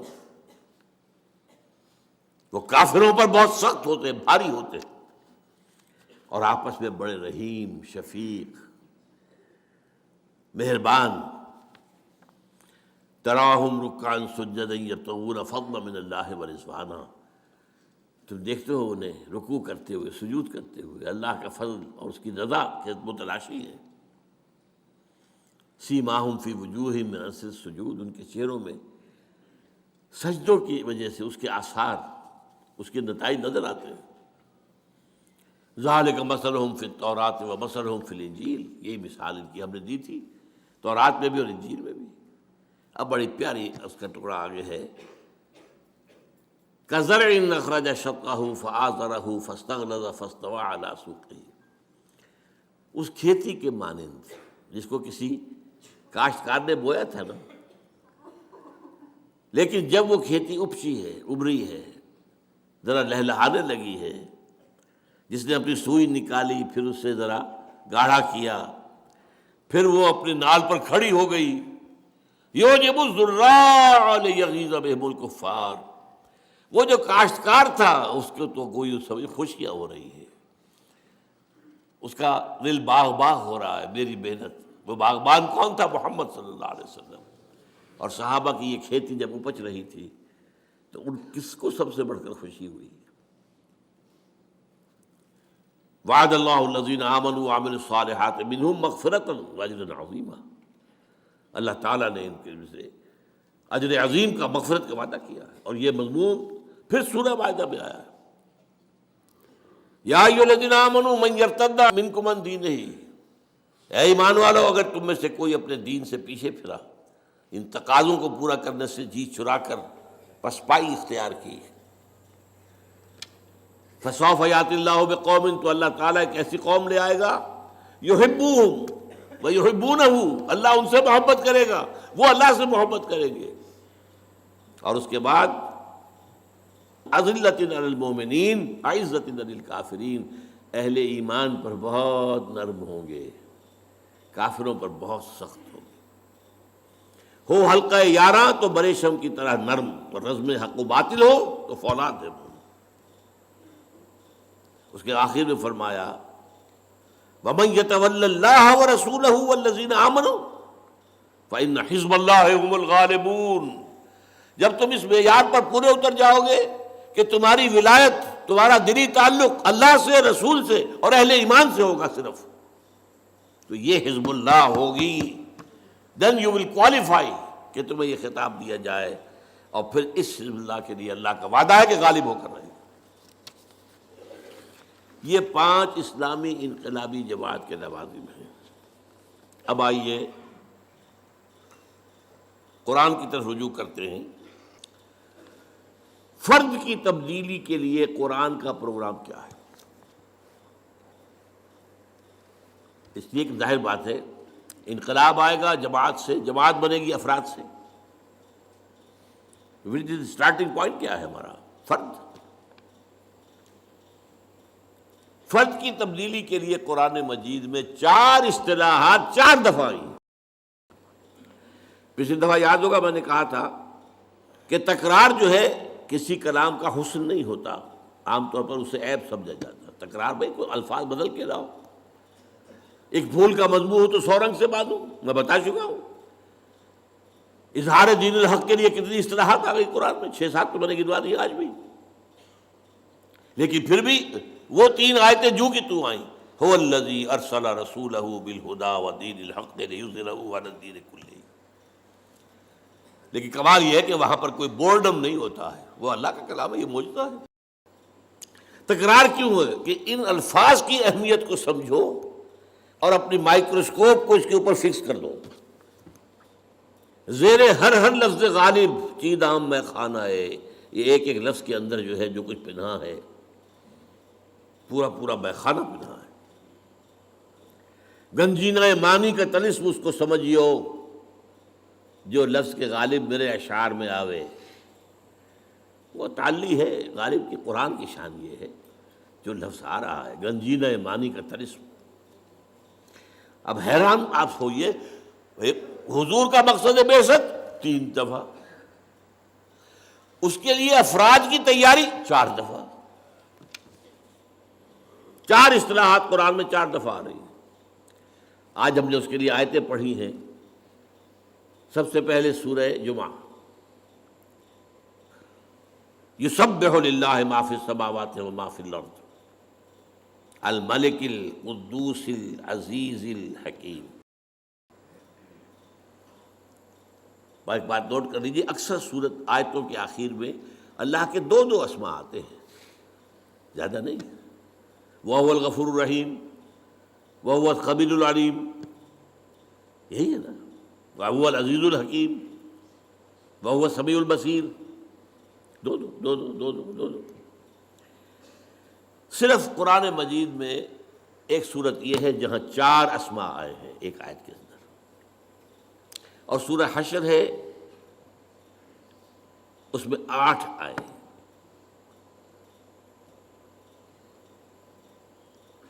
اور سورہ حدید ہے اس میں 4 آئے، هو الاول والآخر والظاہر والباطن۔ حشر میں الملک القدوس السلام المؤمن المہیمن العزیز الجبار المتکبر سبحان اللہ عما یشرکون، هو اللہ الخالق البارئ المصور له الاسماء الحسنى۔ یہاں 4 آئے ہیں۔ یہ جو حسن یہاں ہے آپ کا نوٹ کیجئے گا، 4 آگے الفاظ آ رہے ہیں، وہ سب کی نسبت ان 4 ناموں سے ہے۔ وہ الفاظ کیا ہیں؟ یتلو علیہم آیاتہ، هو الذی بعث فی الامیین رسولا منہم۔ یہ 3 جگہ اور آئے ہیں، ابھی الفاظ وہ بعد میں آپ کو بتاؤں گا۔ یہاں یہ نوٹ کر لیجئے سورہ صف کے ساتھ کتنا گہرا رشتہ ہے، یہ جوڑا ہے سورہ صف سورہ جمعہ۔ سورہ صف کے شروع میں کیا ہے؟ سبح للہ ما فی السماوات و ما فی الارض، اور جمعہ یسبح للہ ما فی السماوات و ما فی الارض۔ ایک میں ماضی آ گیا، ایک میں حال اور مستقبل دونوں آ گئے، زمانے کا احاطہ ہو گیا۔ ما فی السماوات و ما فی الارض، مکان کا احاطہ ہو گیا، کون و مکان۔ اس کی مرکزی آیت هو الذی ارسل رسولہ بالہدی ودین الحق لیظہرہ علی الدین کلہ، اس کی مرکزی آیت هو الذی بعث فی الامیین رسولا منہم یتلو علیہم آیاتہ ویزکیہم ویعلمہم الکتاب والحکمہ۔ اور جو چار نام ہیں اللہ کے، الملک، بادشاہ کا فرمان کو پڑھ کر سنا رہا ہے، یہ ہے یتلو علیہم آیاتہ۔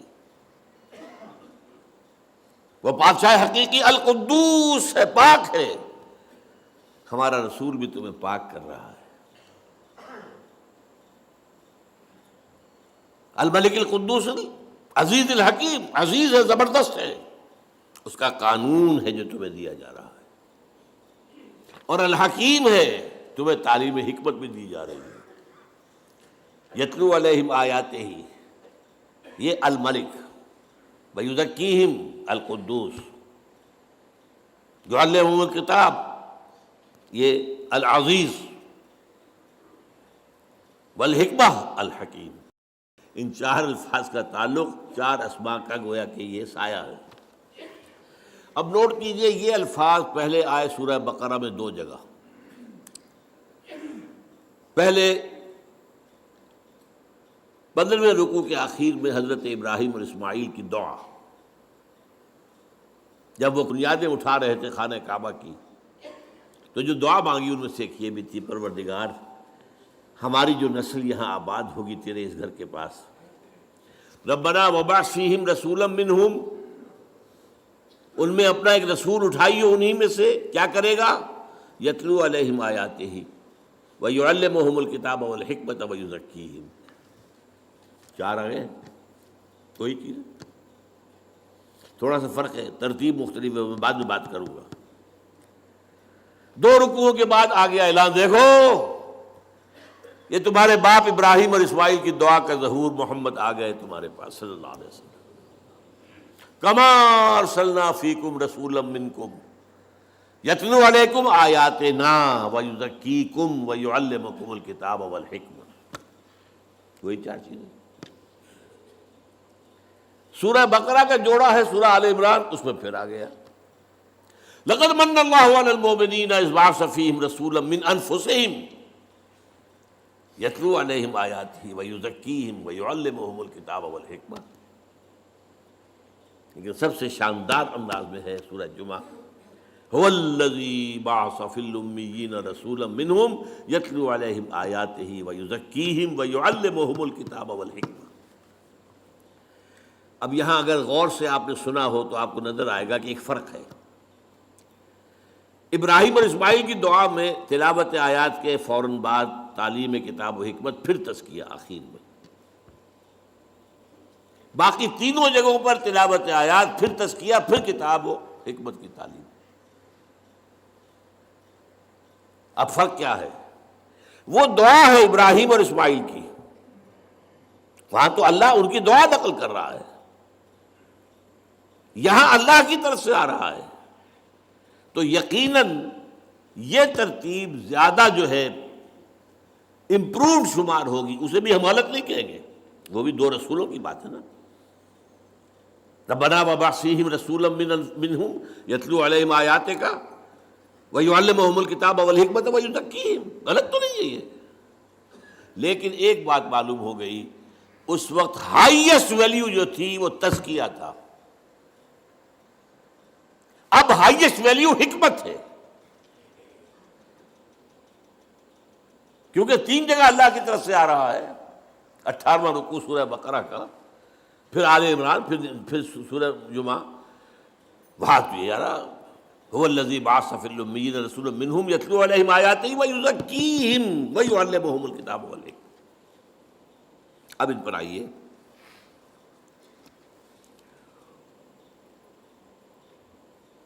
دیکھیے یہ چاروں اصطلاحات جو ہیں ہم نے، ہمارے مفسرین نے ان کے اندر مغایرت پیدا کی ہے. یہ ایک ہی شے ہے، ان چاروں کا مرکز محور قرآن ہے. یتلو علیہم آیاتہ، یہ تو سب کو معلوم ہو گیا کہ قرآن ہے، اس میں تو کچھ شک نہیں نا.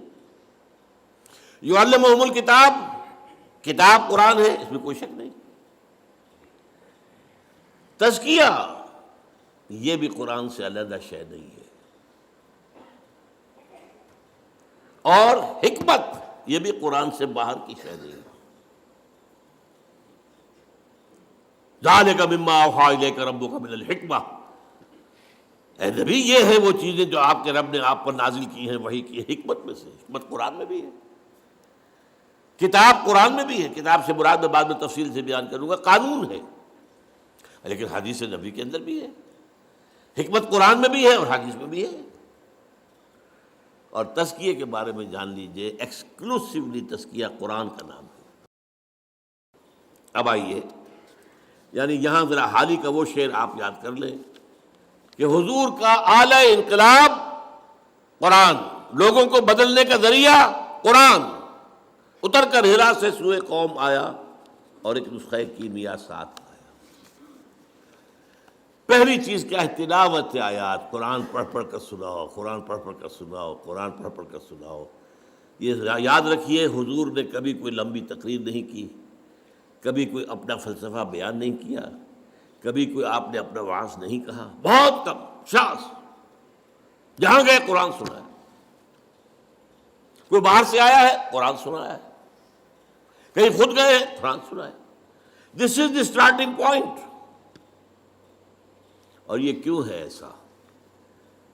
دیکھیے، یہ قرآن مردان کار کی تلاش اور فراہمی کا ذریعہ ہے. یہ روح انسانی کے لیے مقناطیس ہے. سرسری طور پر بھی قرآن سنایا جائے، کوئی چیز اگر کسی شخص کی فطرت مسخ نہیں ہو گئی ہے، پرورٹڈ نہیں ہو گئی ہے، کسی بھی صحت اور سلامتی برقرار ہے، وہ کھینچے گی، اس کشش محسوس کرے گی. وجہ کیا ہے؟ دونوں کا سورس ایک ہے، یہ گرائی ہیں. روح ہماری کہاں سے آئی؟ اللہ سے. کلام کہاں سے آیا؟ قرآن، اللہ سے. از کجا می آئی آواز دوست، یہ کس میرے دوست کی آواز کہاں سے آ رہی ہے؟ اور وہ روح کھینچی جاتی ہے. ہاں، مردہ جو ہو چکے، جن کی روح مر چکی، جن کے جسم مقبرے بن چکے ہیں، چلتے پھرتے مقبرے ہیں، اندر روح دفن ہو چکی ہے، ان پر اثر نہیں ہوگا. ابو جہل پہ نہیں ہوگا، ابو لہب پر نہیں ہوگا. جس کی روح، مجھے یہ ڈر ہے دل زندہ تو نہ مر جائے، کہ زندگانی عبارت ہے تیرے جینے سے. اگر یہ روح اندر زندہ ہے، یہ کھینچے گی. یعنی اب اس کے لیے لفظ استعمال، سلیم الفطرت لوگوں کو کھینچنے کا ذریعہ قرآن ہے. اس کے لیے میری تقریروں میں ہمیشہ سے ہے، آج پھر ایک مکمل بات ہو جائے. 5ویں جماعت میں پہلا سائنس کا تجربہ ہمیں کیا کرایا گیا کہ دیکھو یہ ہے مکسچر ہے ایک، اس میں لوہ چون بھی ہے، لوہے کا برادہ جو ہوتا ہے، جو لیتھ وغیرہ کے اوپر جب ہو رہا ہوتا ہے تو وہاں پر جو گر رہے ہوتے ہیں ذرات اور ٹکڑے، اور اس میں لکڑی کا برادہ ملا دیا گیا. علیحدہ کرو. اب کیسے کریں؟ ایک ایک ذرہ ہٹائے اس کا، پھر بتایا دیکھو ایسے کرو، میگنیٹ لے لو، مقناطیس، اس کو چلاؤ، اس میں لوہے کے ذرے اس میں چمٹ جائیں گے، برادہ رہ جائے گا. اس معنی میں قرآن کو ایک میگنیٹ کی حیثیت سے معاشرے میں پھرانا، گھمانا، بڑے سے بڑے پیمانے پر اس کا کم سے کم جو ابتدائی مفہوم ہے اس کو عام کر دینا. ایک ہے اس پر ریسرچ ہے، اس کے اندر گہرائیاں ہیں، اس کے لیے قوطہ زنی ہے، اس کے لیے بلندیوں میں جانا ہے، وہ نہیں ہے. ابھی تو یہی ہے. یہ قرآن اپنی سطح کے اوپر جو شے رکھتا ہے، اس کا جو ایسنس ہے وہ اس کی سطح پر ہے، سطح پر ہے. جس کی مثال میں دیا کرتا ہوں کہ جیسے اگر سمندر میں کوئی ٹینکر جو ہے، آئل ٹینکر، وہ ٹوٹ جائے تو جو اس میں سے تیل نکلے گا وہ کہاں جائے گا؟ سطح پر رہے گا، اندر نیچے تو نہیں جائے گا نا، وہ سرفیس پر رہے گا. تو قرآن کی وہ جو ہے روح کو کھینچ لینے والی شے جو ہے وہ اس کی سطح پر ہے۔ وَلَقَدْ يَسَّرْنَا الْقُرْآنَ لِلذِّكْرِ فَهَلْ مِن مُدَّكِرٍ، یاد آتا ہے کوئی از کجا می آئے دین آواز دوست، یہ قرآن سے کھنچتے ہیں۔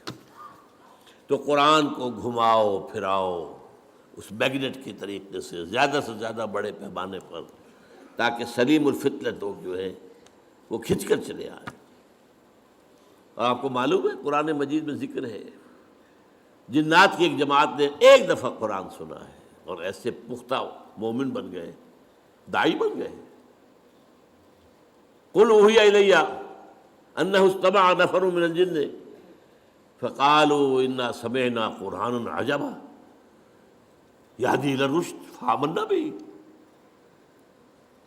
یہ قرآن اس کی یہ تاثیر ہے۔ تو یتلو علیہم آیاتہ ہی سے میں نے آپ کے سامنے رکھا، معاشرے میں سے صالح جو فطرت اور سلیم الفطرت لوگ ہیں انہیں کھینچنے کے لیے قرآن کا ذریعہ بنا۔ اب اگلا مرحلہ آیا ہے اور یہ ہے بہت اہم،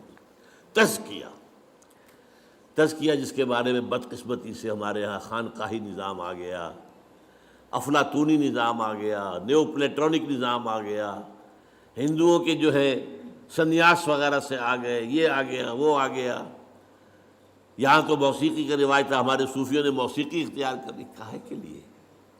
وہ اللہ کے بندو قرآن سے بڑی موسیقی کوئی نہیں تھی، دی ڈیوائن میوزک۔ تم نے اس موسیقی کے اندر لوگوں کو پاگل کیا ہے، دھمال کھیلتے ہیں اور انہیں حال آتا ہے کیا؟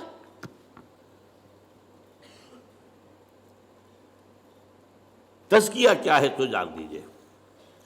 یہ جامع ترین اصطلاح ہے، لیکن میں اسے آپ کو 5 حصوں میں تقسیم کر کے بتاؤں گا ابھی۔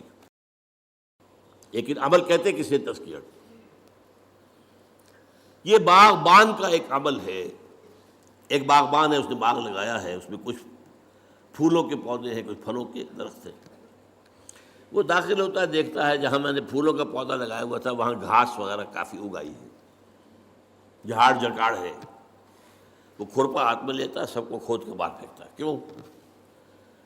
کیونکہ یہ گھاس جو ہے یہ زمین کے اندر جو قوت نمو ہے اسے لے رہی ہے، پانی بھی کھینچ رہی ہے۔ یہ نہ ہو تو یہ ساری چیز جائے گی میرے پودے کے لیے، یہ پودے کی نشو و نما میں رکاوٹ ہو رہی ہے، تو جو رکاوٹ ہے اسے ہٹاؤ یہاں سے۔ یہ ہے عمل تزکیہ، پاک کرنا۔ انسان کی ترقی میں جو اس کی اصل ترقی ہو اس میں رکاوٹ جو چیزیں ہیں ان کو ہٹانا تزکیہ۔ اب دیکھیے انسان، ایک تو میں آپ جو ظاہر ہے نظر آ رہے ہیں، ہاتھ پاؤں ہیں، ہمارا ظاہری جسم ہے، ظاہری وجود ہے۔ ایک معنوی وجود ہے ہمارے اندر۔ اس معنوی وجود کے لیے کبھی لفظ خودی بھی استعمال ہو جاتا ہے، لیکن میں آج آپ کو 4 حصوں میں بتا رہا ہوں۔ سب سے پہلے ہمارا ایک فکر ہے، کچھ نظریات ہیں، کچھ خیالات ہیں، کچھ عقائد ہیں، کچھ فلسفے ہیں، کچھ بھی ہے۔ تطہیر فکر، اس فکر کو پاک کرنا، اس فکر میں جو غلط عنصر ہے اسے نکال کے باہر پھینک دینا۔ اگر یہ فکر کی غلطی موجود نہیں تو آگے نہیں، آپ کی ترقی نہیں ہوگی۔ پھر آپ کا نفس امارہ ہے، وہ آپ کی حیوانی جبلتوں کو بھڑکاتا ہے۔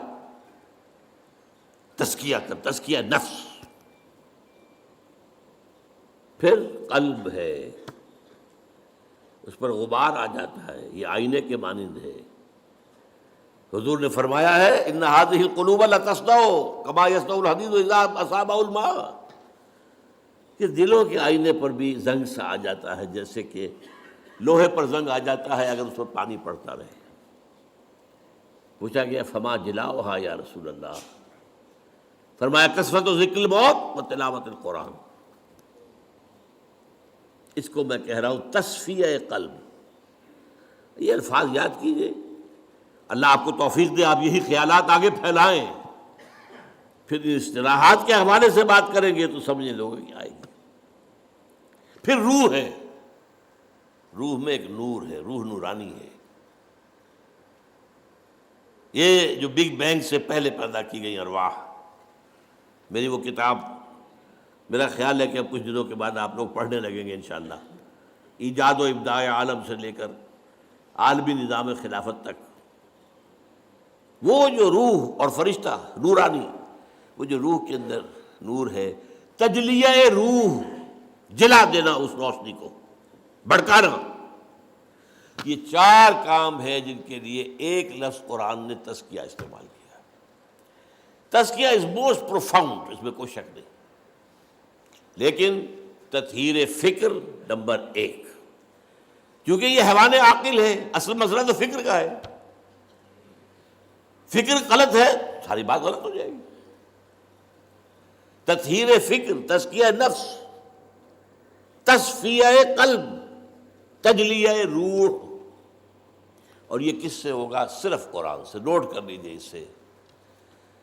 اور یہ حقیقت جس قدر اقبال نے بیان کی ہے، کسی نے بیان نہیں کی، کسی نے بیان نہیں کی، at least to my knowledge none, نہ کوئی عالم، نہ کوئی مفسر، نہ کوئی محدث، کوئی نہیں۔ گر تمی خواہی مسلمہ زیستن، نیست ممکن جزب قرآن زیستن۔ یہ قرآن کیا ہے؟ کتاب زندہ قرآن حکیم۔ یہ کیا قرآن کو دیکھ رہا تھا، کس انداز میں دیکھ رہا تھا؟ How he was over odd. کتاب زندہ قرآن حکیم، حکمت لا یزال است قدیم، اس کی حکمت، اس کا فلسفہ ہمیشہ قائم رہنے والا اور قدیم ہے۔ یہ وہ فلسفے نہیں جو بدلتے رہے، بدلتے بدلتے رہے۔ حکمت لا یزال است قدیم، حرف اورا ریب نئے، تبدیل نئے، اس کے حرف میں کوئی شک ہو سکتا ہے؟ نہیں۔ کوئی تبدیلی ممکن ہے؟ نہیں۔ آیا شرمندہ تعویل؟ نہیں۔ اس کی آیتوں کی کوئی تعویل ہو سکتی ہے؟ نہیں۔ اور جو اب جملہ آ رہا ہے، فاش گویم آنچے در دل مزمرست، صاحب بتا دوں جو میرے دل میں چھپا ہوا ہے، یہ کتابیں نیست چیزیں دیگر است۔ اسے کتاب نہ سمجھے، کچھ اور ہے۔ تو اللہ کا کلام ہے بھائی، کلام صفت ہوتا ہے، یہ صفت ہے اللہ کی، لہذا اس کے بھی اوصاف وہی ہیں۔ مثل حق پنہاں ہم پیداستو، جیسے اللہ ہے هو الاول والآخر والظاہر والباطن، ایسے ہی یہ قرآن، یہ ظاہر بھی ہے، چھپا ہوا بھی ہے۔ اس کی سطح پر اس کا پیغام ہے، اس کی گہرائیوں میں اس کی حکمت ہے۔ حکمت تک رسائی کرنی ہے، غوطہ زنی کرنی پڑے گی، پوری زندگیاں لگانی ہوگی۔ ہاں، سبق حاصل کرنا ہے، تذکر وہ سطح پر بھی ہو جائے۔ مثل حق پنہاں ہم پیداستو، زندہ و پائندہ و گویاستو، زندہ و پائندہ، الحی القیوم، یہ اللہ کی صفات ہے، اللہ کے نام، وہی شان اس قرآن کی ہے۔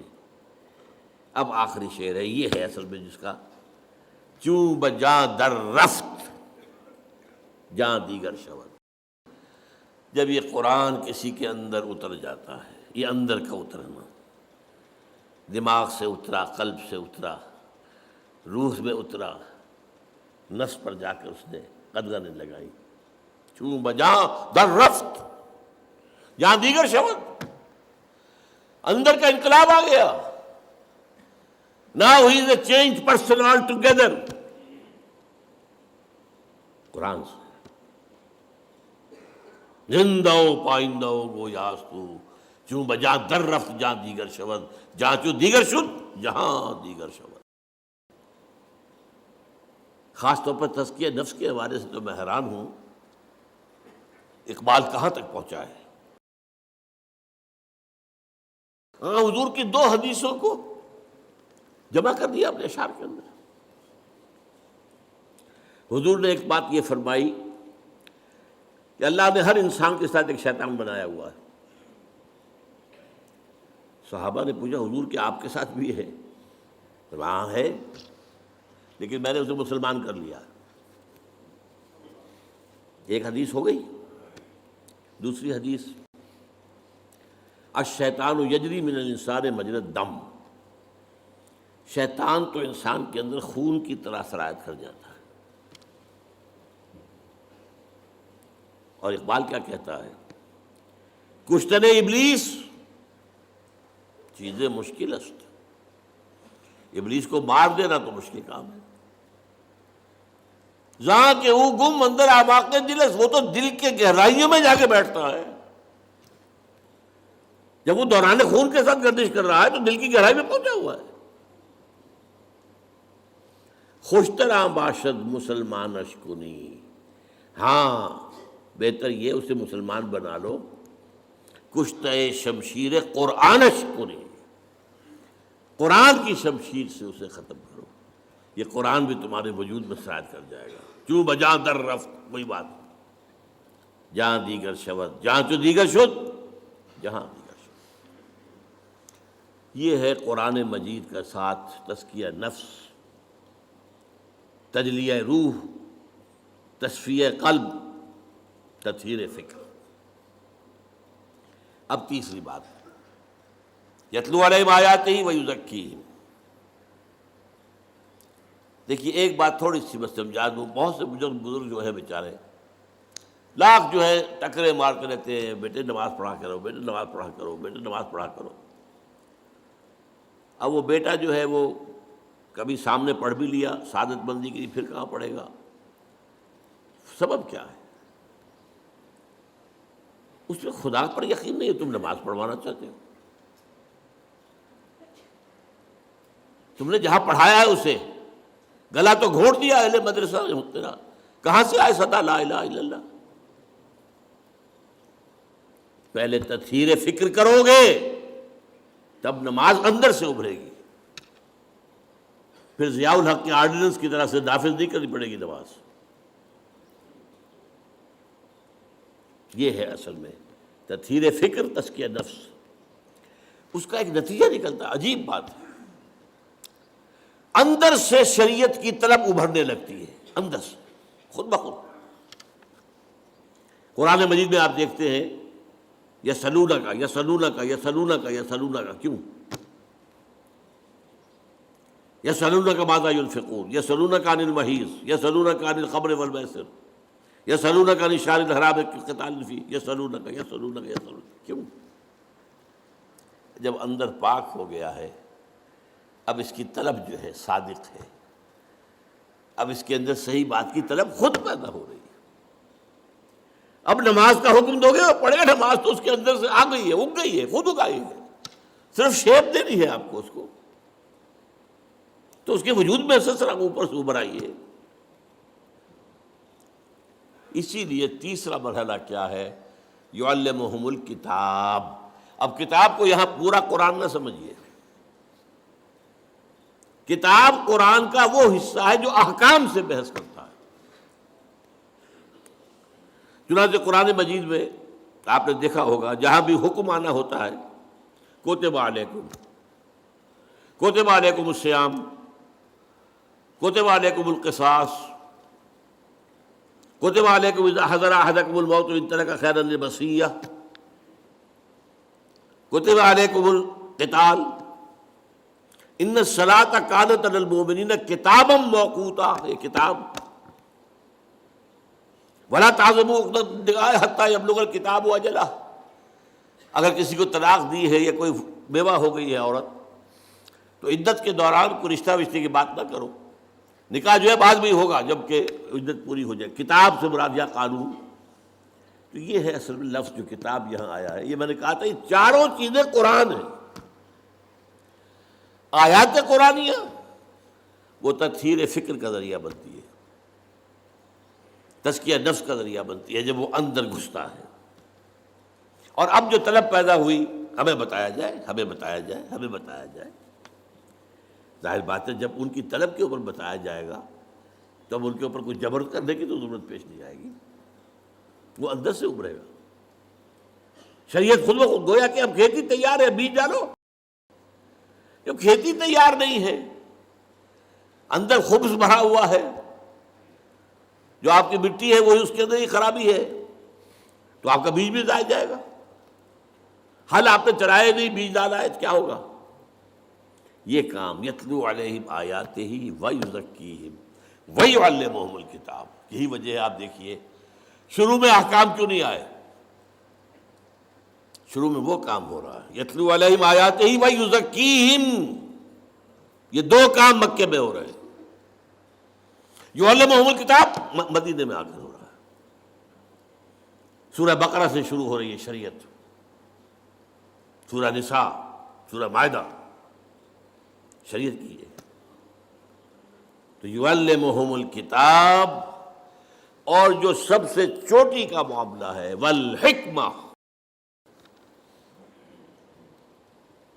یہ حکمہ جو ہے میں آپ کو اشارہ کر چکا ہوں، آج کے دور کی ہائیسٹ شے یہ حکمت ہے۔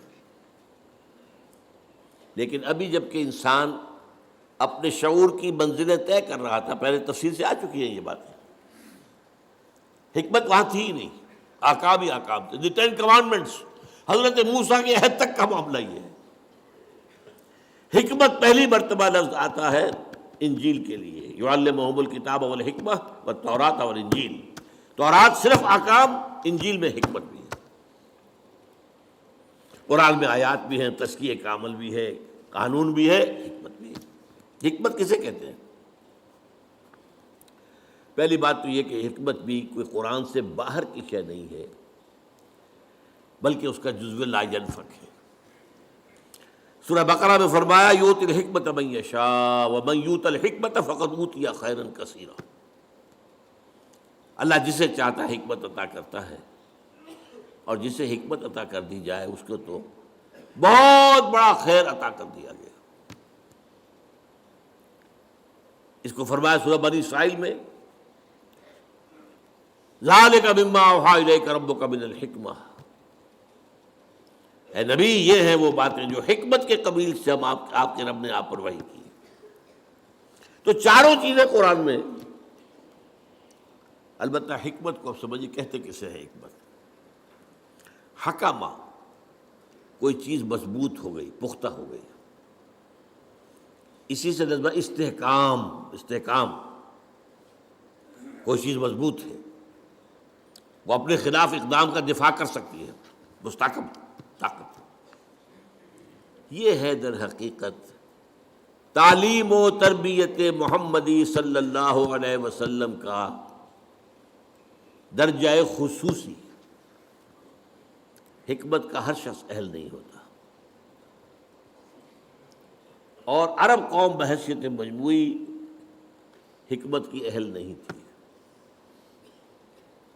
اسی لیے حضور نے سلمان فارسی کی طرف اشارہ کیا تھا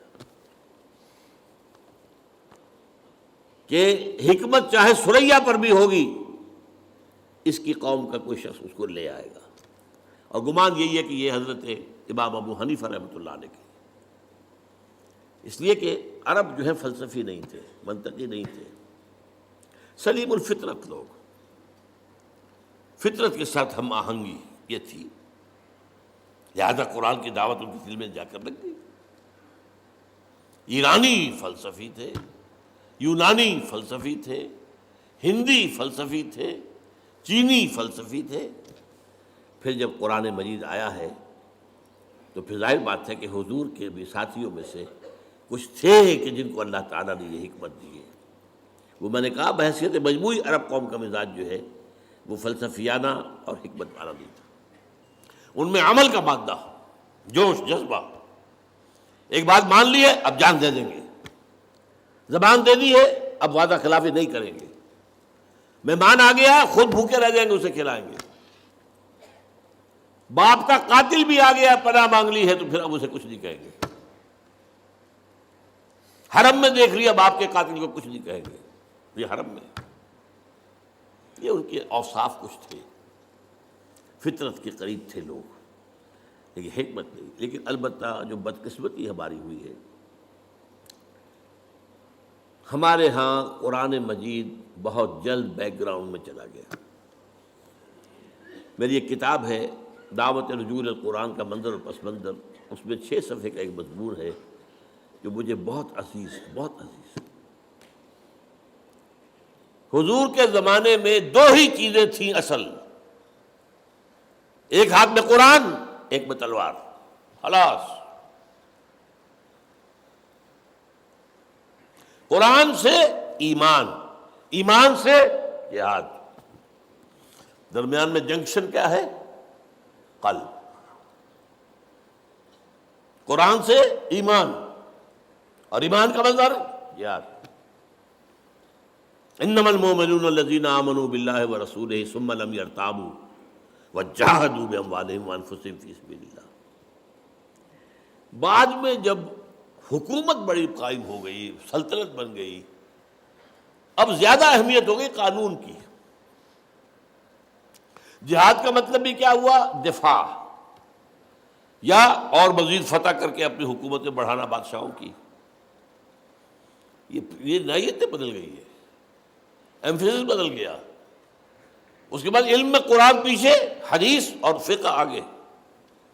اس جگہ ظاہر بات ہے کہ معاشرہ ہے، اس میں قانون ہے، اس میں لین دین ہے، قانون چاہیے، قاضی چاہیے اور مفتی چاہیے، وہ اصل تو ڈیمانڈ ان کی ہوگی۔ لہذا gradually Quran faded into the back ground, یہاں تک کہ قرآن مجید بن گیا صرف حصول ثواب یا ایصال ثواب کا ذریعہ۔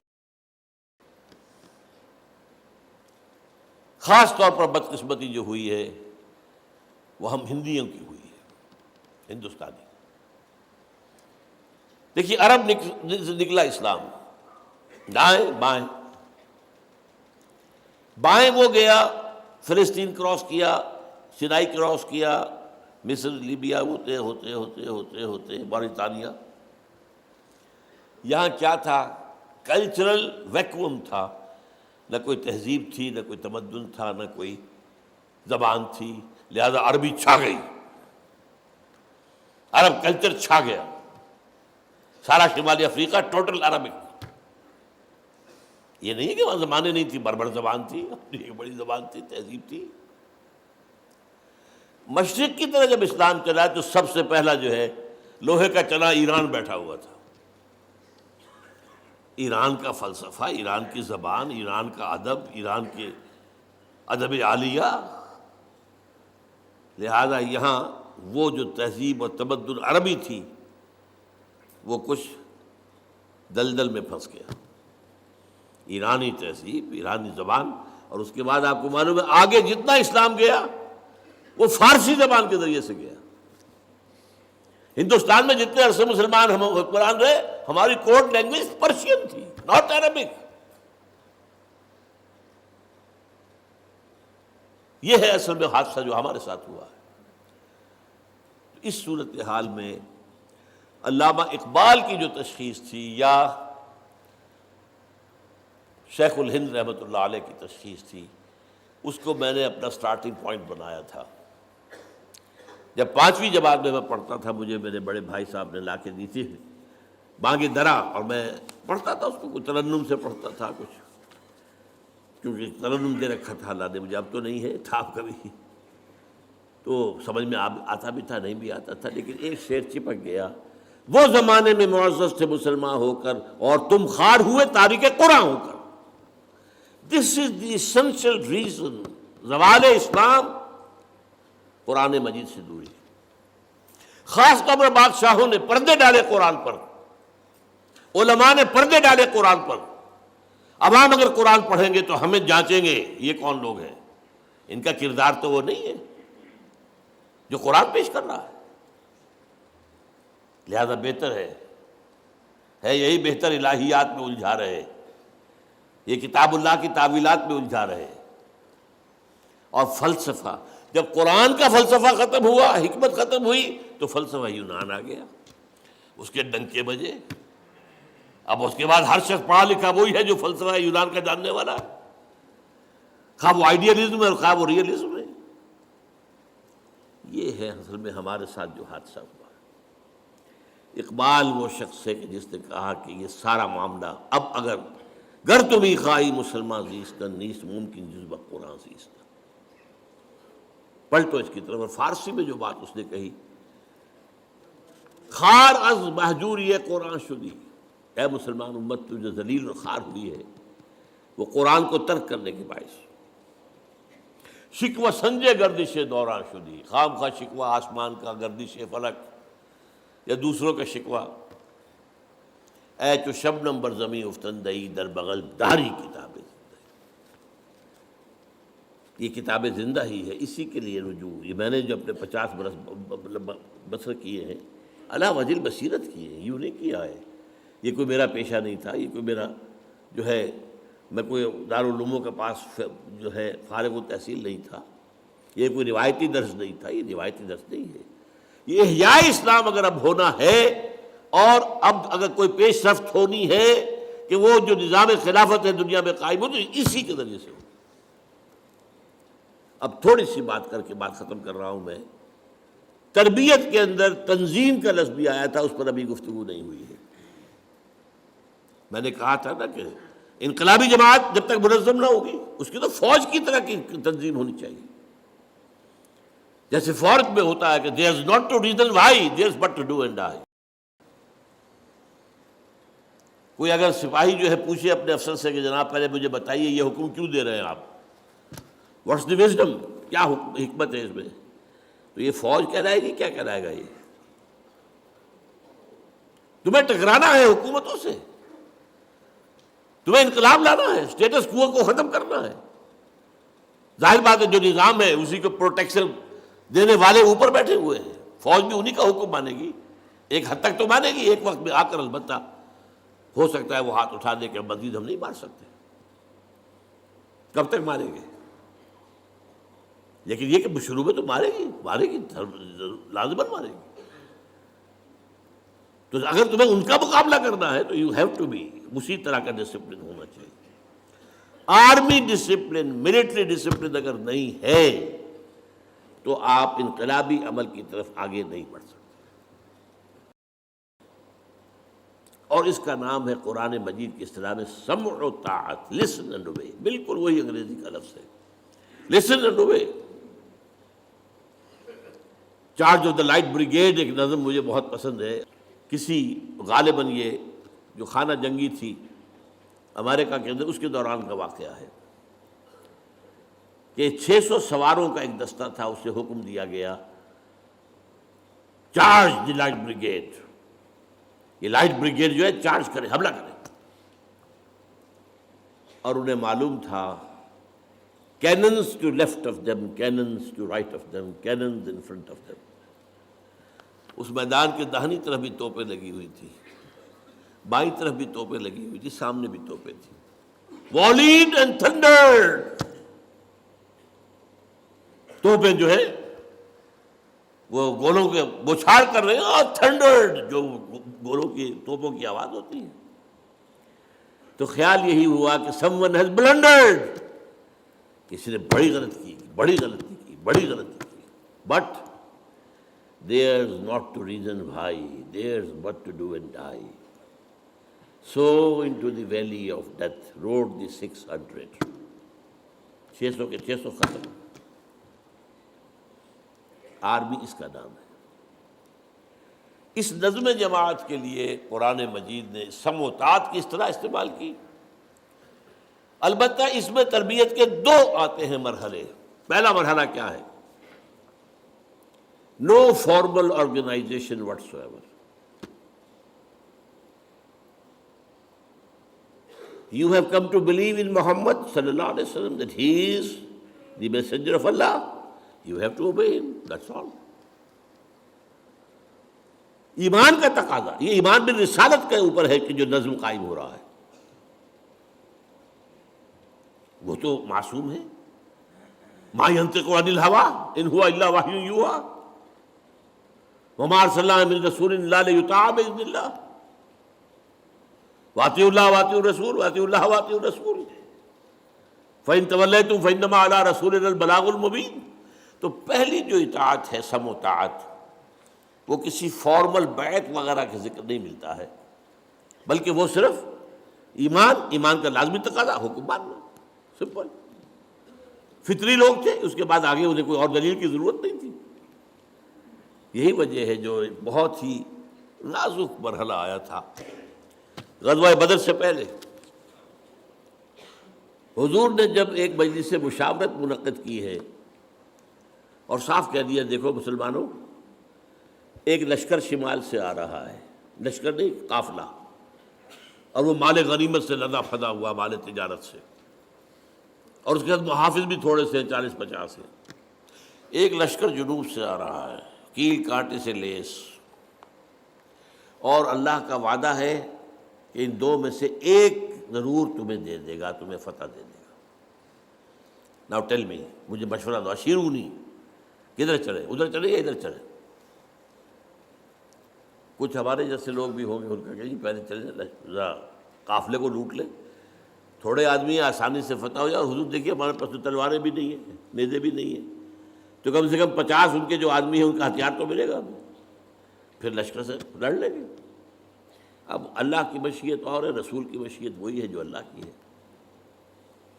بار بار کہہ رہے اشیرونی اشیرونی، مجھے مشورہ دو. مقداد ابن اسود کھڑے ہوئے، حضور ہمیں آپ موسیٰ کے ساتھی نہ سمجھیے جنہوں نے کہہ دیا تھا فَذَهَبْ أَنْتَ وَرَبُّكَ فَقَاتِلَا إِنَّا هَاهُنَا قَاعِدُونَ. نہیں، آپ بسم اللہ کریں، جو آپ کا ارادہ ہو ہم حاضر ہیں. ابو بکر عمر ایک سے ایک بڑھ کر تقریریں کر رہے ہیں. حضور پھر بھی کہہ رہے اشیرونی، مجھے مشورہ دو. اب خیال آیا حضرت سعد کو رضی اللہ تعالیٰ عنہ، رئیس انصار. او یہ ہماری طرف اشارہ ہے.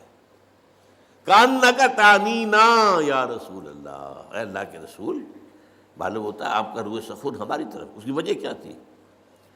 بیعت عقبہ ثانیہ جو ہوئی تھی اس میں طے یہ تھا کہ اگر مدینے پر حملہ ہوا اور قریش مکہ آئے آپ کو ختم کرنے کے لیے تو ہم آپ کی حفاظت کریں گے جیسے اپنے اہل و عیال کی کرتے ہیں.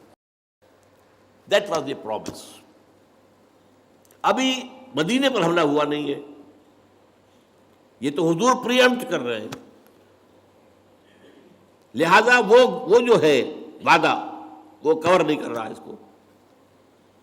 ادھر یہ ہے کہ 313 میں سے مہاجر تو وہ 80-85 تھے، باقی سارے انصاری تھے.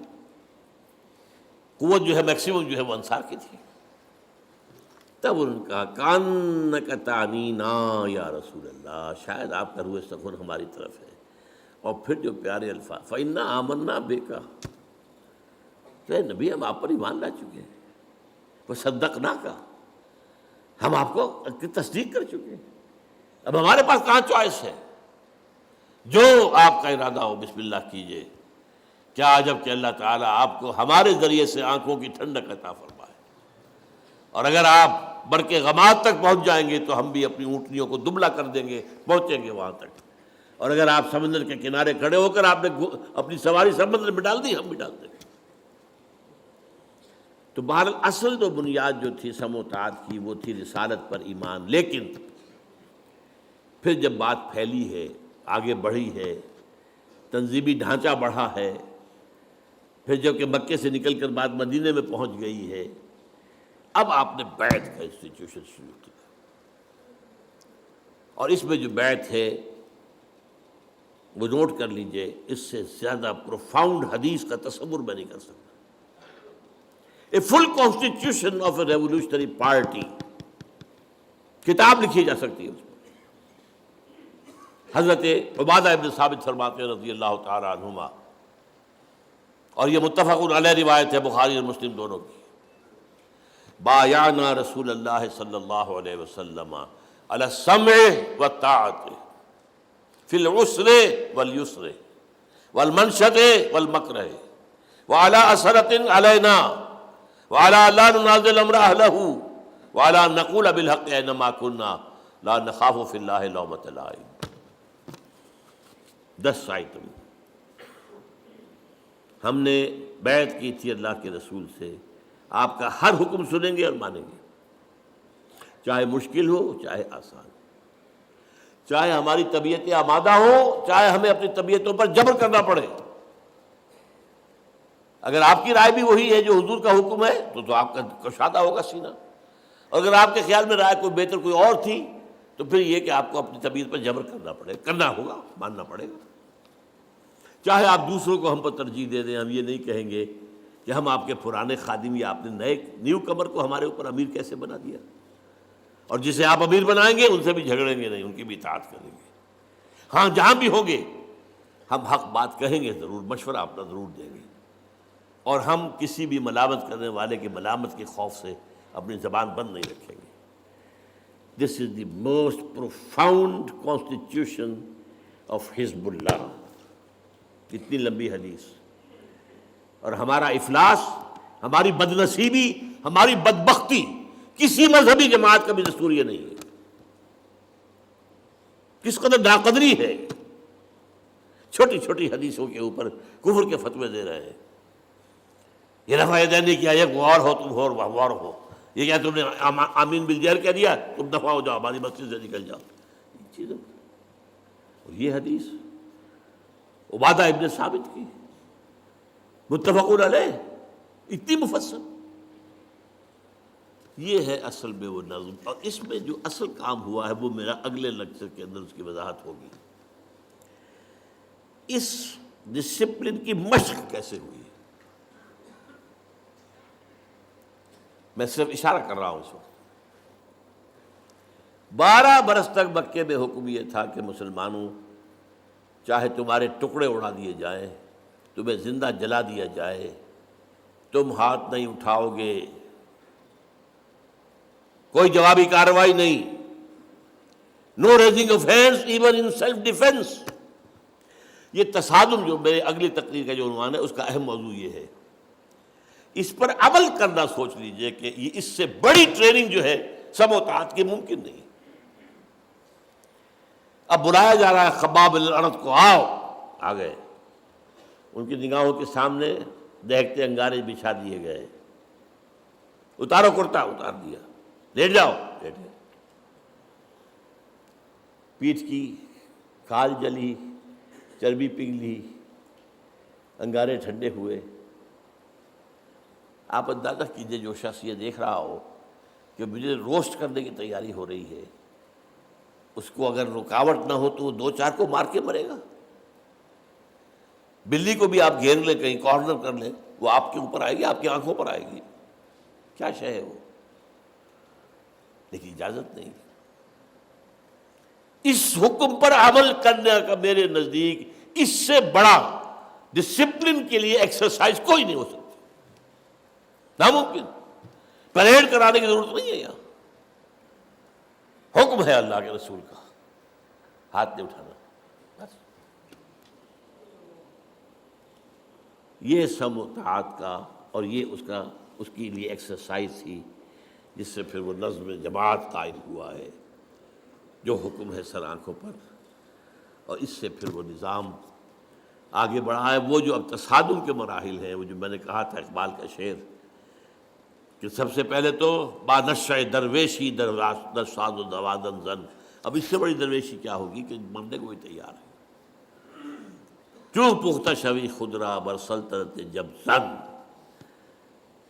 تو اس کے حوالے سے پھر جو ہے اللہ تعالیٰ نے ساری منزلیں طے کرائیں، اور اللہ کا دین جاء الحق وزهق الباطل ان الباطل کان زہوقا۔ اقول قولی ھذا واستغفر اللہ لی ولکم ولسائر المسلمین والمسلمات۔